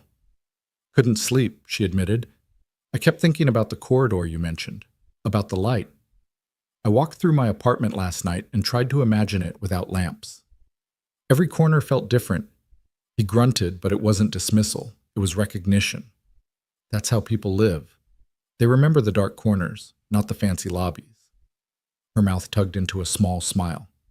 Then we'll erase the dark corners. They fell into rhythm, sketching, debating, shifting. Blake showed her how to scale down laundry machines so wheelchairs could navigate. She explained financing models, tax credits that made sense of decisions he thought were impossible. He measured her serious gaze, the way she leaned forward when he spoke, as if his words weighed as much as any boardroom report. It unsettled him, but it also steadied something inside him he hadn't realized was tilting. By late afternoon, Robert appeared again, his face tight. There's a problem at Grand Tower, he announced, voice low. Victoria's head snapped up. What kind of problem? Structural, he said. Initial reports suggest diluted concrete in the foundation supports. We've halted work. Blake stiffened. He knew what that meant. He didn't have to be an engineer to see the danger. That's sabotage, he muttered. No way that happens by accident. Robert nodded grimly. We suspect as much. Forensics are on site. Victoria straightened, smoothing her sleeves as if to armor herself. I'll be there in 20 minutes. Blake spoke before he could stop himself. You shouldn't go alone. Her eyes flickered to him, unreadable. It's my project, my responsibility. And maybe his trap, Blake countered. You said Richard wouldn't stop. You were right. If he's cutting foundation supports, he's not playing games. He's trying to bury you. Silence stretched. Robert cleared his throat. Miss Hale. Victoria, he's not wrong. Her gaze lingered on Blake, weighing. Then she nodded once. Fine. Come with me. The Grand Tower site loomed like a wounded animal in the distance. Tall skeletal encased in scaffolding, its bones lit by harsh construction lights. Police tape cordoned off part of the foundation. Engineers clustered around samples of concrete. Security guards patrolled in tighter circles than usual. The smell of dust and wet cement hung in the air. Victoria strode forward, her heels striking sharp against the pavement, but Blake kept pace beside her. He scanned the site like a soldier, eyes narrowing at every shadow, every idle figure. His years in the Navy came back to him like instincts stored in muscle. The lead engineer met them with a clipboard. The concrete mixture doesn't match the spec, he explained. It's been watered down, still within code, technically, but nowhere near what we paid for. Long-term, the structure would fail. Victoria's jaw clenched. Replace it. All of it. I don't care about the cost. Safety first. 3 to 4 weeks minimum, the engineer warned. Millions added. Do it, she snapped. Then softer. Do it right. Blake walked the perimeter, crouched near the supports, brushed his fingers against the mix. He shook his head. Consistent dilution. Not random. Someone wanted this to pass inspection, but fail later. Victoria's eyes locked on him. Richard. Who else, he asked. A detective approached, holding a plastic evidence bag. Inside was a cufflink gold engraved with initials. RM. The detective raised his eyebrows. Found near the compromise section. Blake's stomach tightened. He knew men like Richard. Arrogant enough to leave a signature, but clever enough to spin it into doubt. Could be planted, he muttered. But it fits. Victoria's mask cracked for half a second. Anger, hurt, fury. Then it sealed again. File it. Add it to the report. Make sure it doesn't disappear. The detective nodded. As the night stretched on, Victoria directed orders with the calm precision of a commander. Blake shadowed her, reading reports, checking materials, speaking to workers with the blunt respect of one who had lived on scaffolds. They worked until dawn bled pale across the horizon. By the time they left, their clothes were dusted and gray, their bodies heavy with exhaustion. In the truck, silence wrapped them. Victoria leaned her head against the seat, eyes closing for a moment longer than a blink. Blake drove his hands steady on the wheel, his jaw tight. "He won't stop," she said quietly. "No," Blake agreed. "But you can make him think he won." She turned her head. "What?" "Let him believe Grand Tower is failing. Let the board look shaky. Let Richard step into the open to claim victory. Then you have him." Her eyes narrowed, studying him in the faint light. A trap. He nodded once. Exactly.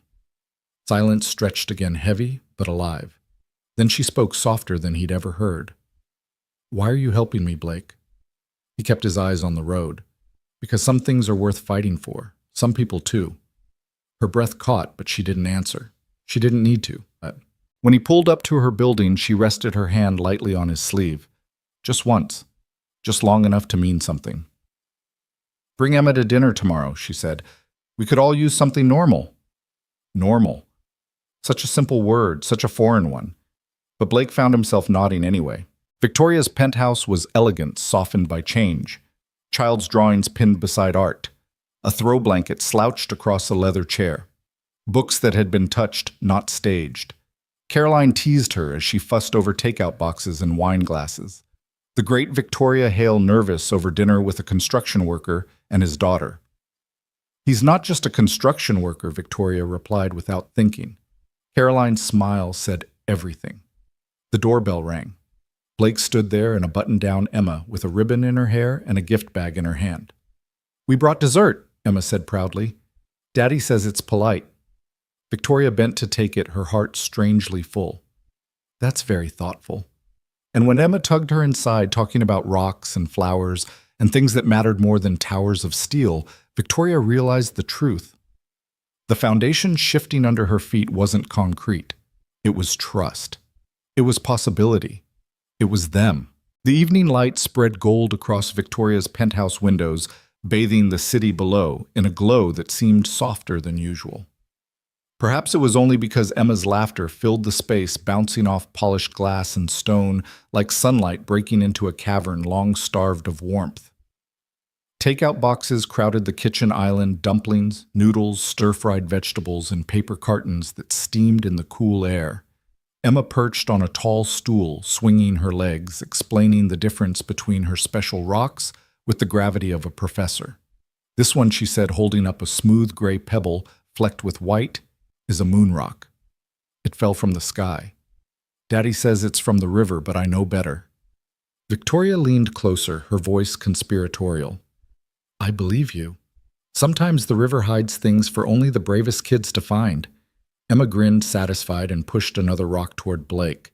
This one's for you, Daddy. It's strong, like you. Blake's throat tightened. He brushed her hair back gently, his rough fingers trembling just enough for Victoria to notice. Caroline excused herself early, offering a sly smile toward Victoria that made Blake arch an eyebrow. But Victoria only laughed it away, pouring tea into porcelain cups that had rarely been used before. When Emma finally yawned mid-sentence about her flower costume for the school play, Blake lifted her easily and tucked her against his shoulder. She's out, he murmured, amused. Let her rest on the couch, Victoria suggested. She pulled a blanket from the armchair one Blake noticed didn't match the sleek interior. Something soft, hand-woven, almost too personal for her otherwise curated home. She draped it carefully over Emma. For a long moment, the two of them just stood there, watching the little girl's chest rise and fall. She trusts you, Blake said quietly. Kids don't give that easily. Victoria's lips parted, but she couldn't find words. Instead, she moved toward the balcony, needing the cool air, needing space. Blake followed. The city glimmered below them, a living map of light and sound. Victoria's hands gripped the railing nails, digging into her palms. She asked if you'd come to her play, Blake said. His voice was almost casual, but something in it trembled like a bridge under strain. I wouldn't miss it, Victoria replied. The truth in her voice surprised even her. Blake studied her profile, the curve of determination, the weight of fatigue she never let anyone else see. This fight with Richard, it's going to get worse. I know, she admitted, but I can't let him win. Not with Riverside, not with Grand Tower. Too many people depend on it. Too many people depend on you, Blake countered. Her eyes turned toward him sharp, then softened. And who depends on you? He didn't hesitate. He looked through the glass door at the little figure curled on her couch. Emma. Always Emma. A silence stretched between them, filled with the thrum of the city and something deeper unspoken. Victoria broke it first. The board meets tomorrow. They want me to scale back Riverside, cut funding, offset the Grand Tower losses. And what will you say? She straightened steel sliding into her spine. I'll tell them Riverside continues as planned. Non-negotiable. Blake gave a short laugh, not mocking, but impressed. You're stubborn. You'd rather I fold, she challenged. No, he said simply. I'd rather you win. Their eyes locked, a current humming in the quiet. Then her phone shattered the moment, buzzing loud against the railing. She snatched it up, reading, and her face went pale. What is it? Blake asked. Security breach, she whispered. Grand Tower. The new foundation materials were tampered with. Blake's stomach sank. Then let's go. You don't have to. I do, he cut in. His voice left no room for argument. Not just because it's your project, because Emma's asleep on your couch. And if you fall, it touches her too. I won't let that happen. Victoria's chest rose and fell, rapid with fear and fury. Then she nodded. I'll call Gloria. She'll stay here with Emma. Minutes later, Blake's truck roared through the night headlights, slicing the fog. Victoria sat beside him, silent, gripping her phone so hard her knuckles whitened. You ever been afraid? She asked, suddenly, her voice thin. Every day, he admitted. Difference is, I don't let Emma see it. She needs to believe I'm unbreakable. Victoria turned her head, her eyes wet but fierce. And what about me? Do I need to believe you're unbreakable too? Blake didn't answer right away. Kept his eyes on the road, jaw clenched. Then softly, maybe. Or maybe you just need someone who won't walk away. The words lingered heavy as steel beams as the tower lights appeared ahead, flickering against the midnight sky. The Grand Tower site poured out of the dark like a crime scene. Blue strobes licking steel, harsh halogens, bleaching color from everything they touched. Plastic tape fluttered on its thin poles. Radios crackled. Somewhere a generator coughed into a steady drone and made the night feel mechanical, unkind. Blake killed the truck's engine. The silence inside the cab pressed around them for one suspended second. "You ready?" he asked. "No," Victoria said honestly, hand already on the door. "But here we go." They stepped into a wind that smelled like wet concrete and cut wiring. A security guard jogged up, breath puffing in the cool air, nodding at Blake, then fixing on Victoria with immediate gravity. Ms. Hale cameras on the west fence went down at 12:03, back online at 12:15. "We've got a hole." 12 minutes, Blake muttered. "Too neat to be luck." The guard led them past a pile of rebar bound with wire that had been half cut and left to gleam like a threat. The foundation pit, once a promise, looked like a wound. A detective in a rumpled suit lifted the tape. "Ma'am, we've secured the area. Materials tampered with again. And we found this." He held up another plastic bag.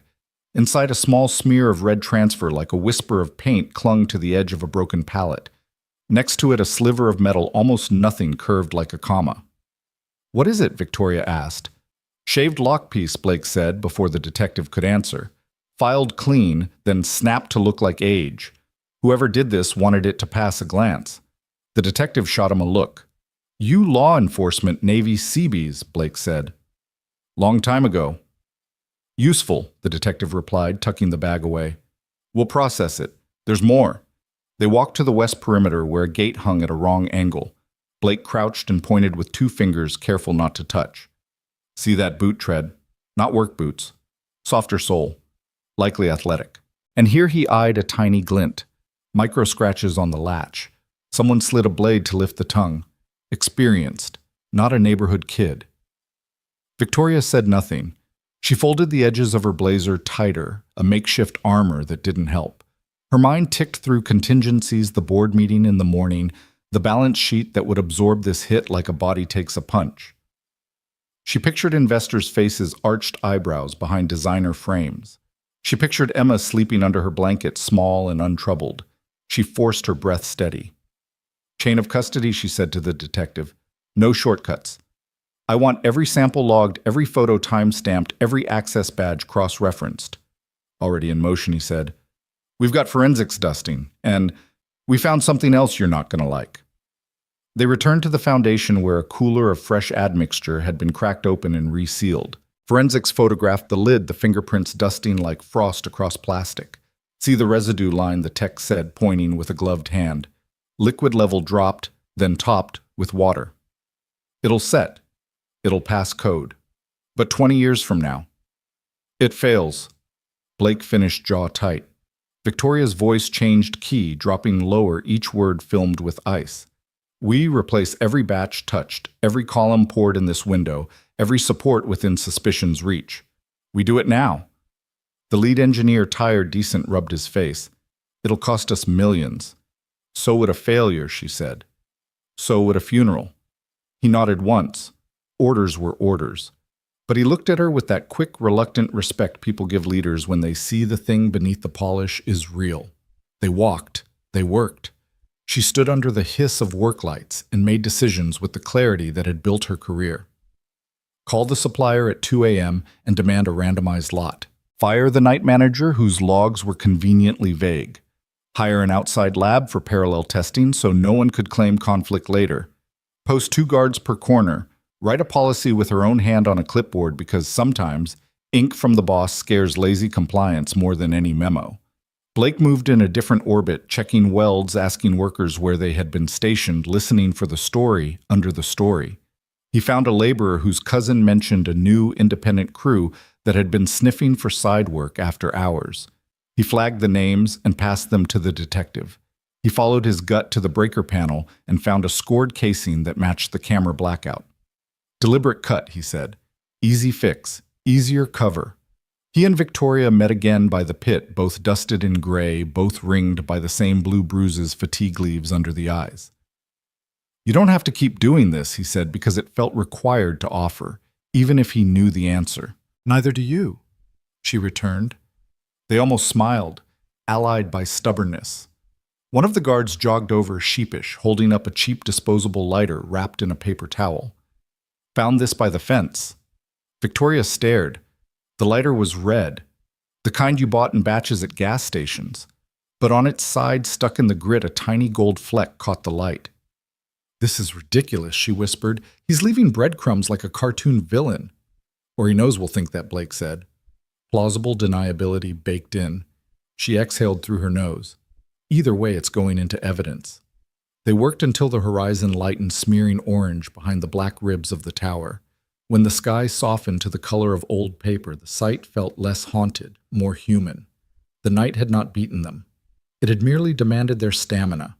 At 5:30, with crews switching and a fresh batch of coffee arriving like a sacrament, Victoria and Blake stepped aside. Dawn chilled their sweat. Their hands shook separate reasons, same tremor. "Ride?" he asked. She nodded. In the truck, he turned the heat up and let the vents thrum. They didn't speak at first. The quiet held. Then Blake said, "We make him come to you." She turned her head. "How you leak just enough for him to smell blood. A story about cash flow strain. A hint the board's fracturing. You cancel one non-essential feature at Grand Tower, publicly say the facade panel upgrade and let the market read it as desperation. Then private pull the license on a shell supplier you've traced to him. Push him financially until stepping in becomes irresistible."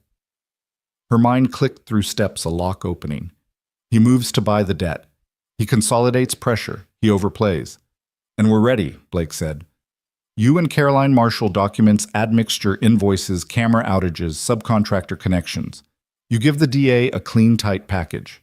You coordinate with the few board members who aren't cowards and have them stage a concern session. He won't be able to resist trying to strut.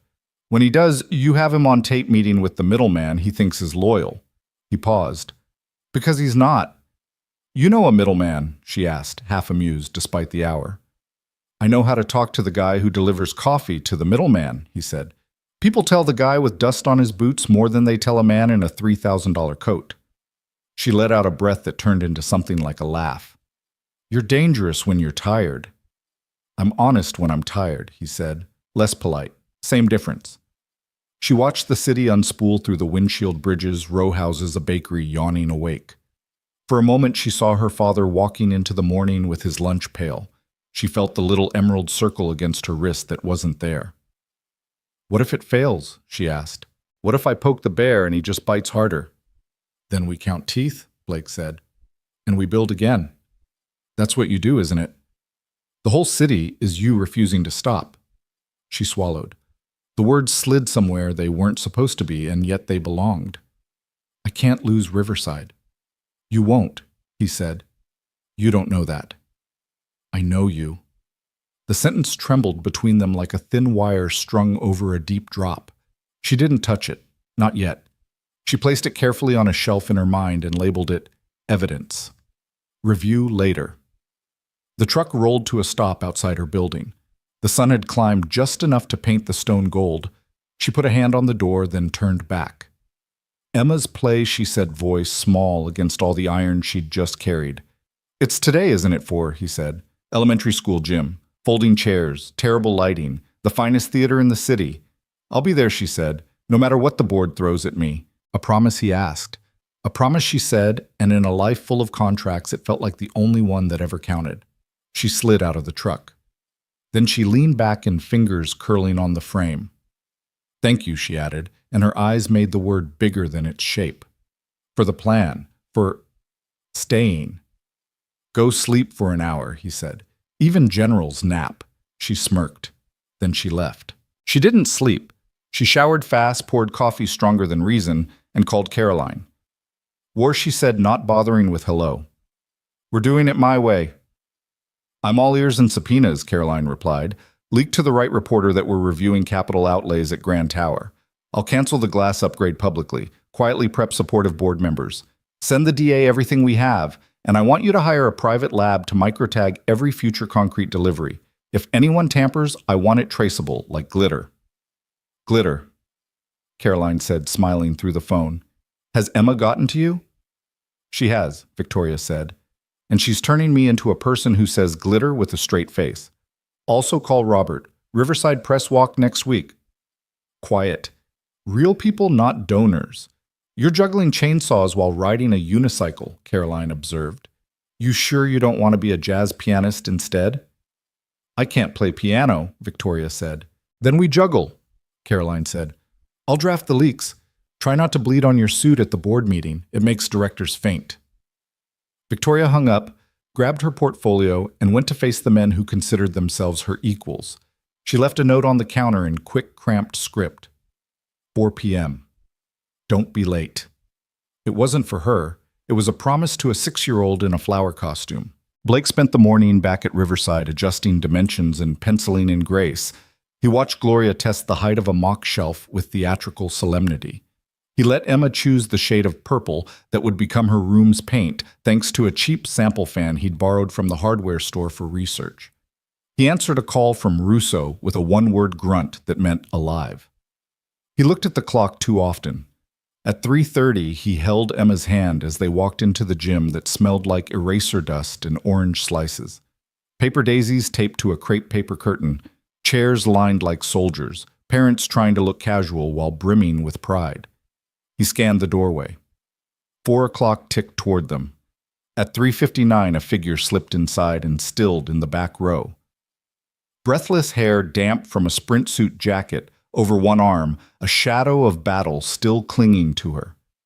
Victoria caught his eye and lifted a hand apology and triumph folded into the same small motion. He exhaled some coil he hadn't admitted existed, releasing. The music started. Children shuffled. A teacher whispered cues. And there, in the second row of construction paper blooms, Emma stood in her cloud costume, solemn and radiant. When she saw Victoria, her face lit like the lights thought they were sunsets.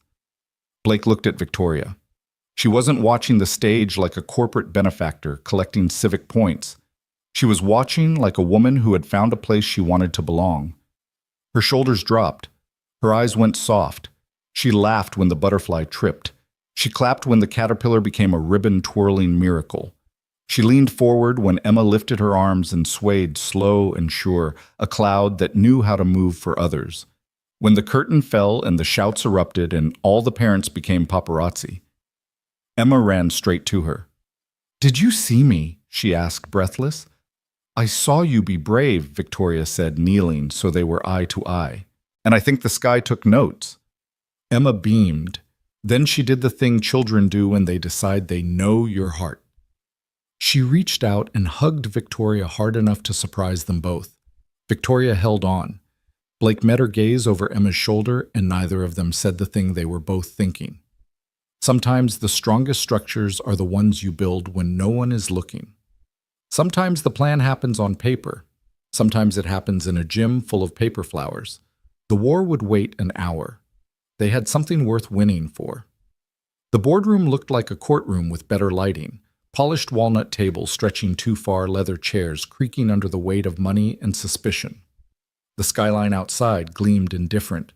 Inside, 12 faces stared across polished wood at Victoria Hale as if she were a defendant. She stood at the head of the table, not sitting her portfolio open like a shield. Her heels clicked once, then stilled. "Gentlemen, ladies, let's begin." A man with silver hair and the faint smirk of someone too comfortable leaned forward. Director Stanton, finance hawk, perpetual doubter. "The Grand Tower delays are troubling, Ms. Hale. Shareholders demand explanation. Delays caused by sabotage," she replied evenly. "Not mismanagement. We are investigating with results forthcoming." Another director, sharp-suited, younger, eager to carve his place, pressed. And the finances' rising costs strained liquidity. Victoria let silence stretch, not rushing to fill it. Then calmly, "Liquidity remains strong.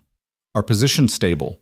But yes, costs increase when integrity demands we rip out compromised materials rather than build on rot.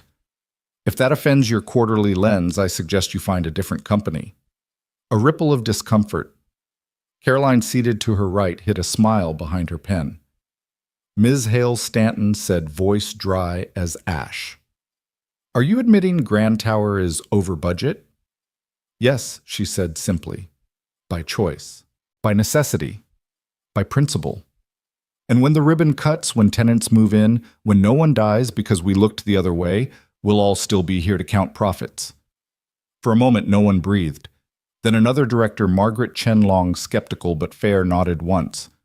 I prefer integrity over lawsuits. Proceed, Ms. Hale. Victoria seized the crack of support. We'll offset costs by shelving the facade, upgrade an aesthetic flourish. Structure matters more than shine. Release that to the press immediately. Caroline leaned into her mic. Already in draft. The murmurs grew. The trap bait was laid. Victoria held her gaze level across the table. You wanted leadership. This is it. You wanted growth. Riverside proves it. You wanted strength. Then stand with me. She ended the meeting without a vote. Sometimes a leader didn't ask. By noon, the headlines spread like wildfire. Grand Tower project faces budget adjustments. Palmer Holdings shelves glass upgrade amid rising costs. Speculation swirled, analysts smirked on morning shows, and the market twitched. In a quiet office uptown, Richard Mills read every line with a predator's smile. He tossed the newspaper aside, swirling whiskey in a glass despite the hour. Overextended, he murmured, bleeding cash, just like I planned. His lieutenant's slick hair, too eager, asked, Do we move now? Not yet, Richard said. She's proud. She'll try to bluff longer. We'll press Riverside again, squeeze the tenants, watch her scramble. Then we take the whole damn block. He raised the glass. To watching her empire burn. Back in Riverside, Blake fixed a loose hinge on Gloria Jenkins' door, the screwdriver turning slow while Gloria fussed over tea. You've been busy, she said, handing him a chipped cup. Running after billionaires' boardrooms sabotage. Don't forget you're still human, Blake. He smirked. Reminders help. Emma bounded in, clutching her drawing pad. Daddy, look, I drew the garden with sunflowers taller than you. He crouched to admire. Looks about right. We'll need ladders. Gloria chuckled. That woman Victoria, she's making good on her promises. I almost didn't believe it, but she's fighting, harder than I expected. Blake tightened the hinge, then straightened, meeting her eyes. She's fighting for more than buildings, Gloria said knowingly. I figured as much. That evening, Victoria sat in her office, fatigue clawing her temples when Caroline entered without knocking. She set down a folder, eyes bright. We've got him. Victoria straightened. Richard Caroline nodded. One of his shell companies wired funds to a subcontractor that coincides with the timeline of the adulterated concrete. The subcontractor's foreman flipped too much heat. He says he was paid to cut materials. And we've got emails. Clean chain. Victoria's chest tightened. Not fear, not triumph, but the dizzy weight of a battle nearing its climax. Is it enough to charge him? Not yet, Caroline admitted, but enough to corner him, enough to force him into the open. Victoria's phone buzzed. A message flashed. Dinner. Both of you. My place. Bring Emma. It was Blake, short, solid, a rope thrown across her exhaustion. She allowed herself one small smile. Cancel my evening calls. Tonight I need normal. Caroline raised a brow. Normal. That's new vocabulary for you. Learning on the job, Victoria replied. Dinner was takeout chopsticks clumsy in Emma's hands, laughter spilling across Blake's modest kitchen. Victoria found herself laughing too real unguarded, the sound startling even her. When Emma dashed off to retrieve her stuffed rabbit, Blake leaned against the counter, voice low. You set the hook today. Richard's circling. She nodded. Caroline has the proof, but I need him on record. I need him walking straight into his own grave. Blake studied her, then said softly, We'll get him. Together. For a heartbeat, silence hummed between them, thicker than words. Emma returned triumphant, and the moment broke. But Victoria carried it home like a hidden ember glowing in the pocket of her heart. Later that night, alone in her penthouse, she stood by the window overlooking the city. She traced the outline of Grand Tower with her eyes, ribs of steel stabbing upward into the stars. Her reflection ghosted back at her, polished, relentless but shifting. She thought of Blake's calloused hands pulling her from wreckage.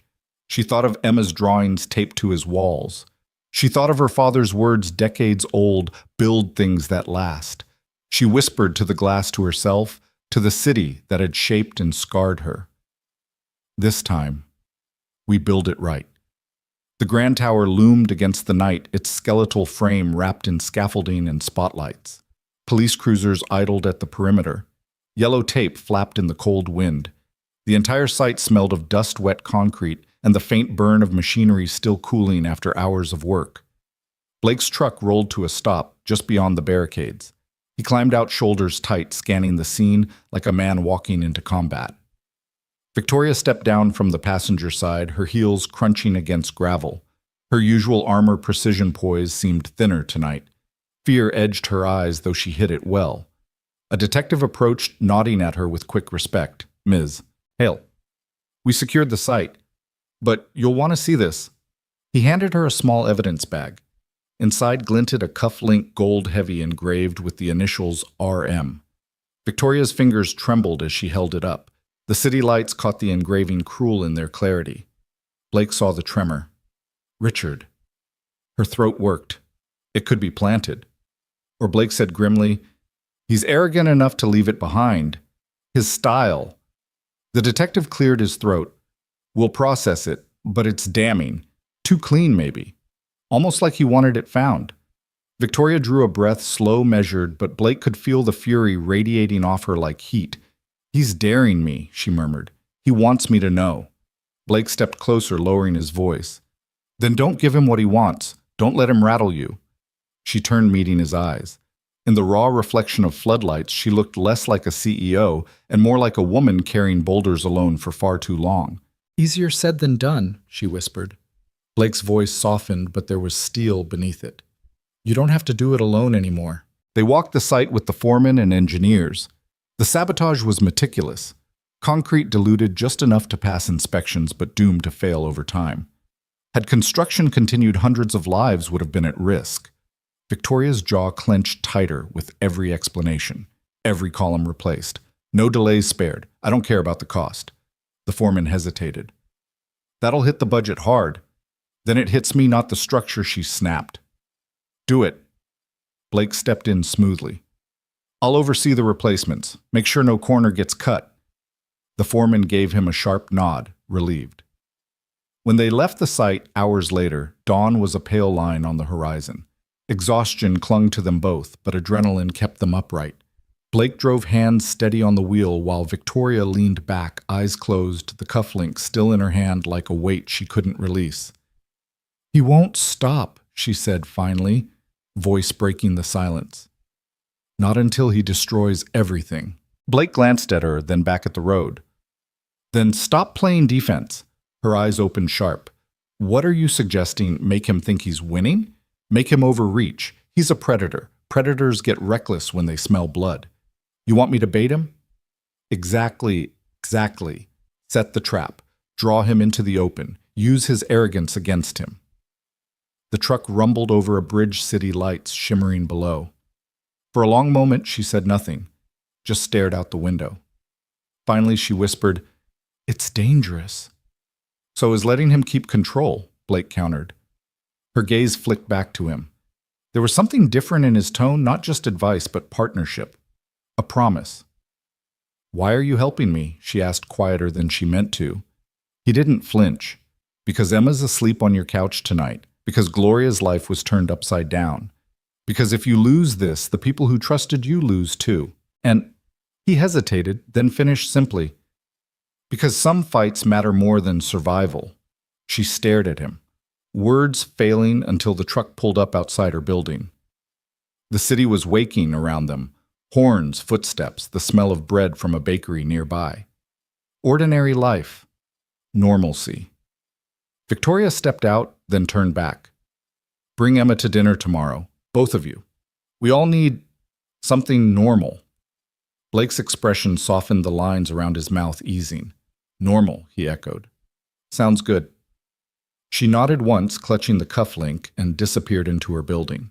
That night, as Blake tucked Emma into bed, she blinked sleepily up at him. "Daddy, did you save the tall building today?" He brushed her hair back, smiling faintly. "Not yet, sunshine, but we will. And Miss Victoria. Did she fight the bad man?" Blake kissed her forehead. "She's fighting, and she's not alone anymore." Emma nodded, already drifting to sleep. "Good. Nobody should fight alone." Blake sat there in the quiet, her words echoing simple as a child's truth, yet heavier than any boardroom declaration. Down in the city in glass towers and shadowed alleys, Richard Mills tightened his net, believing he was circling a weakened prey. But what he didn't see not yet was the trap being built beneath his feet. The rumor machine started like a whisper. It became wind. By Monday morning, an analyst blog hinted that Hale Global's board had split into two camps. By lunch, a finance podcaster with a smug laugh reported credible chatter that Grand Tower's lenders wanted assurances. By evening, a thinly sourced column declared Victoria Hale's shine is dulling. Caroline sent links across a private thread. Robert replied with timestamps mapping the spread like a brush fire. Victoria read every line and felt strangely calm. They were feeding exactly what Richard wanted to taste. Turn the burner one notch higher, she told Caroline over speakerphone, pacing the length of her office. Float the facade cancellation again. Make sure it reads like triage. Already pushed, Caroline said. Also, our DA contact is ready whenever the middleman is. Victoria stopped. The middleman. Blake, she said almost to herself, and hit call before the thought had finished forming. He picked up on the second ring. Yeah. Coffee in 10, he said. Command room. The Riverside laundry room felt different now, less like a bunker, more like a brain. The temporary lamps glowed warm against cinder block. The table was a city in miniature buildings of paper streets, of tape parks, of green sticky notes. A small jar labeled Gloria's Hook stood at the corner waiting to be mounted in a place of honor just as soon as the drywall existed. Blake stood with his hands in his pockets, a habit he had when he thought hard and needed to stop them from grabbing a wrench that wasn't there. Victoria slid a paper cup toward him, and the warmth soaked into his palms. We've got the DA, she said. We've got a theory, a path, a narrative. We're missing a bridge. Middleman, he said. Exactly. We need him to take Richard's hand. Blake nodded, once his eyes going distant. He pictured names he'd heard whispered at the site, the guys who traded gossip for cigarettes, the ones who didn't ask where a favor came from if it showed up on time. He thought of a man who made 300 deliveries a day and knew every doorman's mood by the weight of their signature. Give me until nightfall, he said. You already have it, she replied. He started to go, then paused at the door. When this is over, he said, we plant those sunflowers. First thing. Her smile was quick and real. First thing. Everyone underestimated the guy with the coffee cart. His name was Dario. He pushed a steel rectangle on squeaky wheels through lobbies that smelled like lemon cleaner and expensive shoes. He knew which guard snuck cigarettes on the loading dock. He knew which assistant always tipped heavy. He knew which men wore watches like promises they didn't intend to keep. He knew which executive liked to talk big when he thought a guy refilling milk wasn't listening. Blake met him where the city's downtown folded into a back alley lined with loading doors and steam pipes. He didn't flash a badge. He didn't pretend. He just ordered 2 coffees and told the truth. You pour fuel for a lot of stories, Blake said. I'm not here to burn you. I'm here to keep a building from falling on people. Dario squinted. You a cop, construction, Blake said. And a dad. Both jobs make you learn how people break things. Dario considered. Blake let the silence do the work. Truth had a way of showing up if you gave it space. Guy named Lennox, Dario said finally, voice low. Talks too loud on a phone with a cracked screen. Always smells like cologne and debt. He plays go-between. Likes steak, likes being seen. You don't look at him twice because that's how he likes it. Who's he love? Blake asked. Money, Dario said. Second choice. The sound of his own voice. Blake paid for the coffees and slid a folded bill under the tip jar like a promise to use the information carefully. Thanks. Dario shrugged, spun his cart. Hey, he called over his shoulder. Sometimes the good guys gotta move like the bad guys to beat 'em. Just don't forget which one you are, yeah. Blake nodded. Not my plan. The steakhouse was the kind with ice ceilings and napkins that felt like shirts. The booths were high enough to hide a sentence, and the waiters moved like choreography. Blake didn't sit. He stood at the bar and watched. Lennox arrived 10 minutes late as if he wanted the room to notice. Slick hair, too skinny tie, shoes that clicked like a metronome. He ordered like he didn't intend to pay. When the hostess led him to a corner booth, he lifted his chin a fraction, a man who'd learned to mimic power in case it mistook him for a cousin. Blake waited until the first bourbon had done its work, then walked over and slid into the opposite side of the booth without asking. "Do I know you?" Lennox said, hearing his own voice like he admired it. "No," Blake said. "But you know a man whose initials are on a cufflink in a bag at a crime lab right now?" Lennox's smile froze at the edges, then melted into annoyance. "You a cop Navy once," Blake said. "Construction now. And I'm tired of what Lennox asked bored, of men who cut corners and call it clever." Lennox lifted his glass. "World runs on clever. World falls on people. When clever gets sloppy," Blake replied. Lennox leaned back, curiosity finally peeking past contempt. "So what do you want, Boots?" "A simple thing," Blake said. "Meet your benefactor, face to face. He likes to pull strings from rooms he doesn't pay rent on. I'd like him to walk into one with tax-funded cameras and coffee that tastes like regret." Lennox barked a laugh. "You're funny." "I'm not," Blake said. "What's in it for me?" "Not being the one who goes to prison first," Blake said. Silence settled. Lennox twirled his glass. The light caught the crack in the screen of his phone as he reached for it, glanced at a text he didn't answer, then looked back at Blake with a predator's calculation. "And if I say no, then the DA's office gets the tender documents with your signature. And your nephew who works nights at the yard without knowing you use his name on things stops getting to go home easy." Blake's voice didn't go hard. It went steady. "You're not the main show here, Lennox. Don't let the third act be your mugshot." For a second, Lennox looked like a boy who'd cheated at a game and realized the teacher saw him do it. Then he smiled, oily and deciduous. "You don't play like construction." "I play like someone with a daughter," Blake said. Lennox sipped, considered, then nodded once like he'd made a decision he'd sell as brilliance later. "Fine. He likes the Wexford, back room. 2 nights from now. He thinks the manager owes him a favor." "Good," Blake said. "He won't notice the favor got reassigned." The pieces moved. Caroline looped in the DA. Wires were prepped. The back room at the Wexford, a private dining space with an obsequious chandelier, was reserved under a fake foundation name that sounded too proud of itself. The staff was briefed, the cameras placed, the angles checked. A carton of bottled water was swapped with one from a lab where each cap held a microdot tag in case hands grew interesting. Robert rehearsed the timeline with the detectives. "We don't arrest tonight," he kept saying, gentle but firm. "We record. We document. We follow money. We end it slow and legal."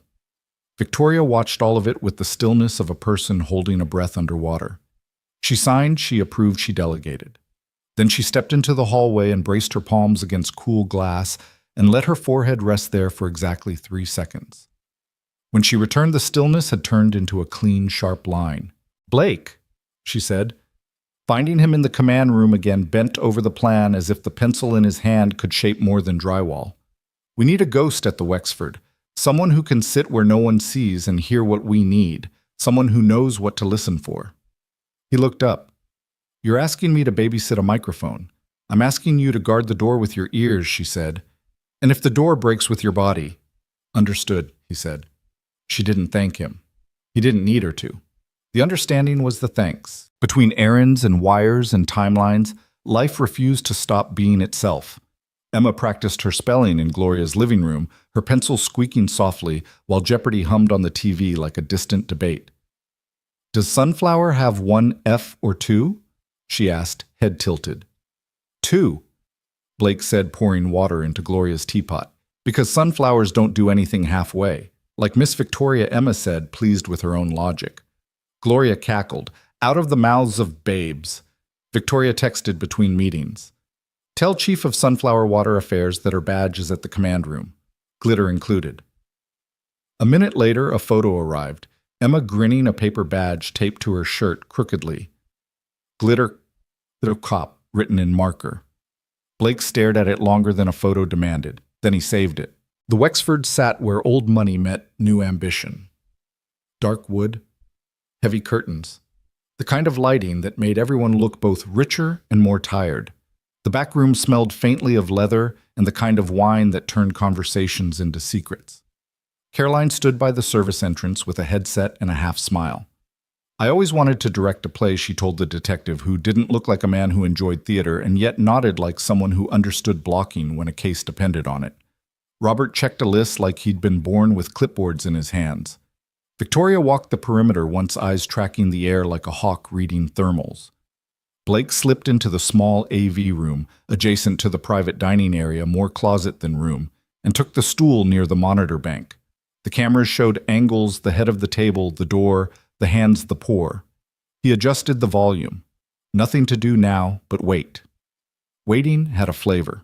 It tasted like pennies and coffee and the clean cold of a hallway before a verdict. Blake knew it well.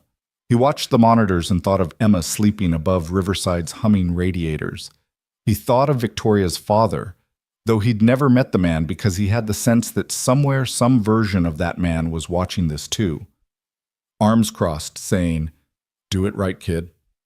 At 8:11, Lennox arrived. Alone, nervous in the shoulders. He checked his phone 3 times in 1 minute and wiped his forehead with a napkin, like sweat embarrassed him. At 8:19, the door opened. Richard Mills walked in like the room belonged to him because he'd already sold it that morning in a deal only he knew about. He wore power like it was tailored to his body. He shook Lennox's hand mildly, as if to remind him who did the genuine shaking around here. Richard, Lennox said, voice pitching higher than usual. "Mr. Lennox?" Richard replied as if manners were a weapon. He sat. He didn't look at the water. "Appreciate you meeting," Lennox began. "Time is money," Richard said, "and she's wasting both." From the AV closet, Blake felt his jaw click. He didn't speak. He listened. Lennox played his part, carefully rehearsed the lender chatter. The board concerns the facade downgrade, presented as capitulation, not strategy. Richard listened with a predator's stillness, the corners of his mouth ticking like a clock that liked the time it kept. "And Riverside?" he asked. "She's still pouring money into that charity case." "She's doubling down," Lennox said. "Community meetings, neighborhood council. She thinks it buys her time. It buys her applause." Richard sneered. "Applause doesn't cover debt service." Blake's fingers curled around the stool's edge. Richard leaned in. "Here's what we'll do. You keep pressure on supply quietly. Another pinch at Grand Tower. Something that won't show up until the ribbon's cut. Meanwhile, I'll acquire her exposure on the bond from the back door. When the board panics, I'm the only lifeline. They'll sell me the tower piece by piece." "And Riverside?" Lennox asked. Richard's smile sharpened. "Riverside becomes a story about unintended consequences." Blake saw something, then he hadn't expected a flicker in Lennox's eyes. Not decency, not conscience, just fear, realizing the game had grown sharper than he'd signed up for. And Ms. Hale, Lennox asked, too neutral. Richard settled back, that awful smoothness sliding into place. "She'll learn what I learned. You can't build a city on principle. You can only sell it." "Not tonight, you can't." Blake murmured to no one and slid the volume up a hair. Caroline's whisper came over his earpiece. "We have him on intent. Keep him talking." Blake didn't control that part. The room did. And the room obliged. Richard loosened his tie like a man preparing to be iconic. He talked about favors owed inspectors he'd bought for sport and story, the thrill of cutting deals in the dark, the pleasure of watching a woman who had beaten him once teeter at an edge he had greased himself. It was all there, not a signed confession. Something better, a portrait painted by a man who didn't know the canvas had a wire behind it. Caroline's voice came again. "We're good. We're very good." The door to the back room opened a crack. Victoria slipped in beside Blake, silent as a blade drawn slow. She didn't speak. She didn't need to. Her eyes on the monitor were made of a material Blake hadn't seen on Earth before. When Richard said Emma's name, he didn't, not really. He said the kid with a dismissive flick of his hand, the way people minimizing themselves do when they minimize others. Victoria's hand tightened on the edge of the console. Blake reached out without thinking and put his palm over hers. For pressure. For reminder. For promise. She didn't pull away. The scene wound down with the usual exchange of lies that pass as pleasantries. Richard rose first because he was the kind of man who needed to leave a room before anyone else could. The door closed. Caroline breathed. "We have it." Robert said, "We move to phase 2 in the morning." Blake exhaled slow. Victoria didn't. She stared at the blank screen after the feed cut as if will alone could call it back and make it more damning.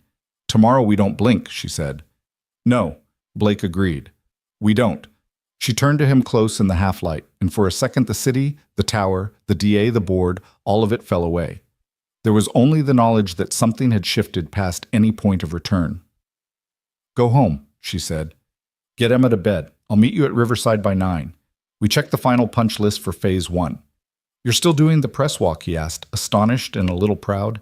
"Especially the press walk," she said, and the steel in her voice had become something finer tempered, not brittle. "He doesn't get to chase me off the sidewalk." Dawn lifted the city by the edges. Riverside's courtyard smelled like damp soil and new paint. Residents gathered in clusters, curious, wary, better dressed than usual because someone had said press and pride had answered. Victoria arrived exactly at 9, not flanked by handlers, but accompanied by Robert carrying a stack of one-pagers and a $10 folding stool just in case Mrs. O'Leary wanted to sit. Blake met her at the gate. He handed her a hard hat. She didn't take it. "Today," she said, "we show them home." They walked the halls. She greeted names she'd memorized. She stopped beside the new elevator and asked Mr. Daniels how his knee felt on the ride. She opened a cabinet door and smiled at the hook mounted at exactly Gloria's height.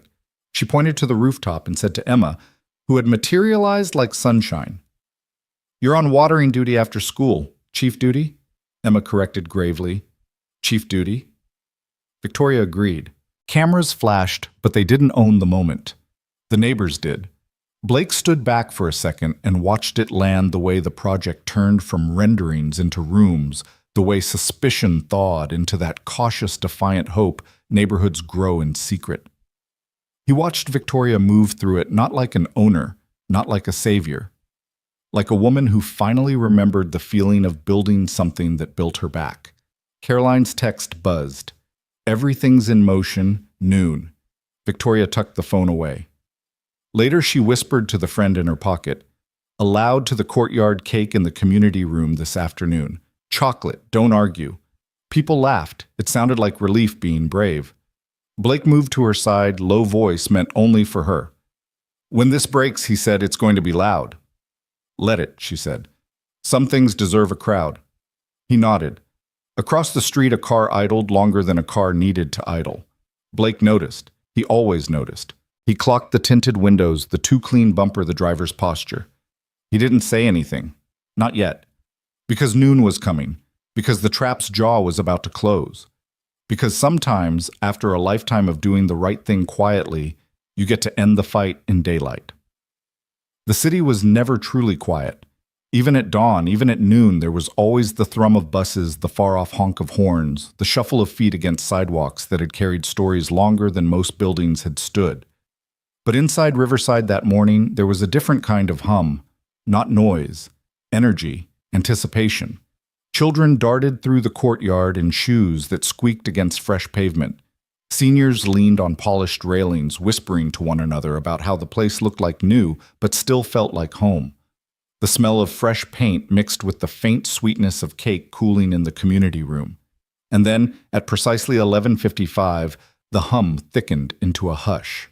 Because Richard Mills had arrived. He didn't belong here, not in this courtyard, not among people who carried groceries upstairs themselves and compared coupons at corner stores. His suit gleamed too sharp, his cologne clung too heavy, his smirk cut through the gathering like smoke. Two men flanked him, silent broad sunglasses in the shade. Richard moved as if the whole world were a boardroom he'd already bought and everyone else were unpaid extras in his grand performance. Victoria saw him first. Her back stiffened, but she did not retreat. She stood in the center of the courtyard, surrounded by tenants, reporters, Blake, Emma, Gloria, Robert. She didn't move to greet him. She made him walk the distance. Richard's shoes clicked against the pavement until the sound itself felt disrespectful. He stopped just far enough away to show that he was there to confront, not to join. "Well," he said, voice carrying, "this is charming. Cake and balloons for the sinking ship." Murmurs rippled through the residence. Some frowned, some looked confused, others angry. Gloria muttered under her breath, "Lord, give me strength not to swing this cane." Victoria's expression did not shift. Her tone when she answered was calm. "This is Riverside. A community rebuilt. A project that stands. And unlike you, Richard, it doesn't lean on lies. The reporters stirred like birds sensing a storm. Cameras tilted. Phones rose. The air thickened with that strange electricity when something private tilts into spectacle. Richard smirked wider, feeding on the eyes the attention. Funny, he said. Last I heard your grand tower was cracking, investors whispering, deadlines slipping. And yet here you are, playing house with construction workers and pensioners. How quaint. His gaze slid deliberately toward Blake, standing tall at Victoria's side. Then to Emma, who clutched his hand and peered up at the stranger with open distrust. And who's this? Richard said with mock amusement. Your mascot. Blake didn't move. His jaw tightened, but his eyes never left Richard's. Emma whispered, Daddy, is he the bad man? Her voice was small, but it carried. Silence fell across the courtyard. Richard chuckled too loud, too brittle, out of the mouths of babes. Victoria took a step forward, her voice low but sharp enough to cut. Don't you dare! Richard spread his hands, mock innocence dripping from every gesture. What I'm only here to remind everyone that Palmer Holdings, excuse me, Hale Global is circling the drain, and when it collapses, you'll all be left holding empty promises. The crowd bristled. A woman near the steps called out, My rent hasn't gone up a dime. My heat actually works for once, another shouted. She kept her word. Richard waved them off as if swatting flies. And then Caroline moved. She stepped forward from the edge of the courtyard, her heels clicking steady, a folder in her arms. Calm, collected, deadly precise. Richard Mills, she said clearly, her lawyer's cadence slicing through the tension. On behalf of the district attorney's office and the state of Pennsylvania, you are hereby served. The silence broke like glass. Gasps, murmurs, shuffling feet. One of Richard's bodyguards stepped forward, but Robert intercepted with surprising force for his age, planting himself firmly between them. I wouldn't, he said, tone flat, eyes cold. Richard's smirk cracked. What is this? Caroline handed him the folder, her voice unwavering. Documentation of material substitution at Grand Tower. Evidence of sabotage traced directly to companies under your control. Property harassment linked to shell corporations you own. Witness statements. And she glanced toward the cameras, making sure every lens caught it, recorded conversations from your meeting at the Wexford 2 nights ago. The reporters erupted. Questions flew like arrows. Cameras zoomed in. Richard's face drained, then flushed, then twisted. He tried to laugh, but it came out jagged. You set me up. Victoria's voice was quiet, but it carried like a verdict. No, Richard. You set yourself up. We just made sure the truth had an audience. For a moment, the world seemed to tilt. Richard's bravado faltered. The sunglasses men shifted uneasily, realizing this wasn't the sort of fight they were paid to win. Residents stood straighter defiance, sparking in eyes that had too often looked down. Emma tugged Blake's sleeve and whispered, Did we win? Blake crouched slightly, his hand warm on her shoulder. Almost sunshine. Almost. Richard's fury burst at last. He hurled the folder to the ground, paper scattering like broken feathers. He jabbed a finger toward Victoria. You think this is over? You think a stack of papers and a crowd of tenants will ruin me? I built this city. I made its rules. Victoria stepped closer, nose to nose, unflinching. No, Richard. You exploited it, and now those rules will break you. The detectives emerged from the edges of the crowd, badges raised. Not to arrest, not yet, but to escort to remind him that every step he took from here was documented, scrutinized, trapped. Mr. Mills once said, calm but firm, we'll need you to come with us. The courtyard buzzed half with awe, half with relief. Richard looked around and saw something he had never seen before. Not fear, not respect, not envy. Irrelevance. And it hollowed him. As he was led away, the tension bled from the courtyard like air from a balloon. A cheer broke, small at first, then swelling. Children clapped. Seniors laughed, reporters shouted into microphones trying to capture the moment. Gloria raised her cane like a banner. That's for you, Frank, she whispered, and tears shimmered in her eyes. Victoria turned to face the crowd, her voice carrying steady, firm, but tinged with something new. This was never about me. Or him. This was about Riverside. About proving that when people stand together, no one, no matter how powerful, gets to tear that down. Applause rippled like thunder. Blake stepped beside her, Emma on his hip, now, clapping along with the crowd. He leaned just close enough for her to hear. You didn't just win a case. You gave them something they can believe in again. Her eyes softened, turning toward him. Not me. Us. For the first time in years, Victoria Hale smiled in public, not the polished, practiced curve of a CEO. But the raw, unguarded smile of a woman who had fought fallen stood again, and discovered she wasn't alone anymore. The cameras caught it. But for Blake and Emma, it was theirs, the beginning of something new. Twilight poured soft gold over Riverside, spilling across the newly planted garden beds, catching on the bright balloons tied to railings, and turning the rows of windows into mirrors of light. The air smelled of fresh soil baked bread, and something else, hope. The ceremony wound down slowly, neighbors reluctant to leave children clinging to the playground swings, as if they could hold on to this moment forever. Reporters packed up, council members shook hands, and the hum of everyday life crept back into the courtyard. But in the center of it all, Victoria, Blake, and Emma lingered. Gloria approached first, Kane, tapping face creased with both exhaustion and joy. Well, she said, voice husky. He didn't last long, did he? That man strutted in like a peacock and left like a plucked chicken. Blake chuckled, but Victoria's laugh was quieter, almost disbelieving. Thank you, Gloria, for trusting me, for standing with me. Gloria's eyes softened. I trust what I see, and what I see is a woman who fought for us, and a man who fought beside her. Her gaze flicked between them knowingly. Don't waste time dancing around it. Life's too short. Blake looked down sheepish, but Victoria didn't glance away. Not this time. Later, when the last of the cake had been eaten and the courtyard lights blinked on, Emma tugged Victoria's hand. Come see the garden with me, she said. The three of them walked together toward the neat rows of soil. Tiny green shoots broke the surface, fragile but determined. Emma pointed to a bare patch. That's where our sunflowers will go. Really tall ones, taller than Daddy. Miss Victoria, will you help me plant them? Victoria knelt, her hand brushing the cool earth. Of course, sweetheart. We'll plant them together. Emma grinned, satisfied, before running off to chase the last children heading home. That left silence. Not awkward this time. Full. Heavy. Honest. Blake spoke first. You changed this place, Victoria. You gave people more than buildings. You gave them a reason to believe again. Her eyes lingered on the seedlings. I only remembered what my father taught me. That success without principles is just greed dressed in glass and steel. And maybe I forgot that for a while. Maybe it took you and Emma to remind me. She stood meeting his gaze unguarded. I don't want to forget again. Blake stepped closer. The distance between them was gone now, like walls carefully dismantled brick by brick. Then don't. Not alone. We can build something better. One day at a time. Her hand found his, tentative at first, then steady. Across the courtyard, Gloria watched, smiling faintly. Well, Frank, she murmured to the memory of her husband. Looks like love might just move back into this building after all.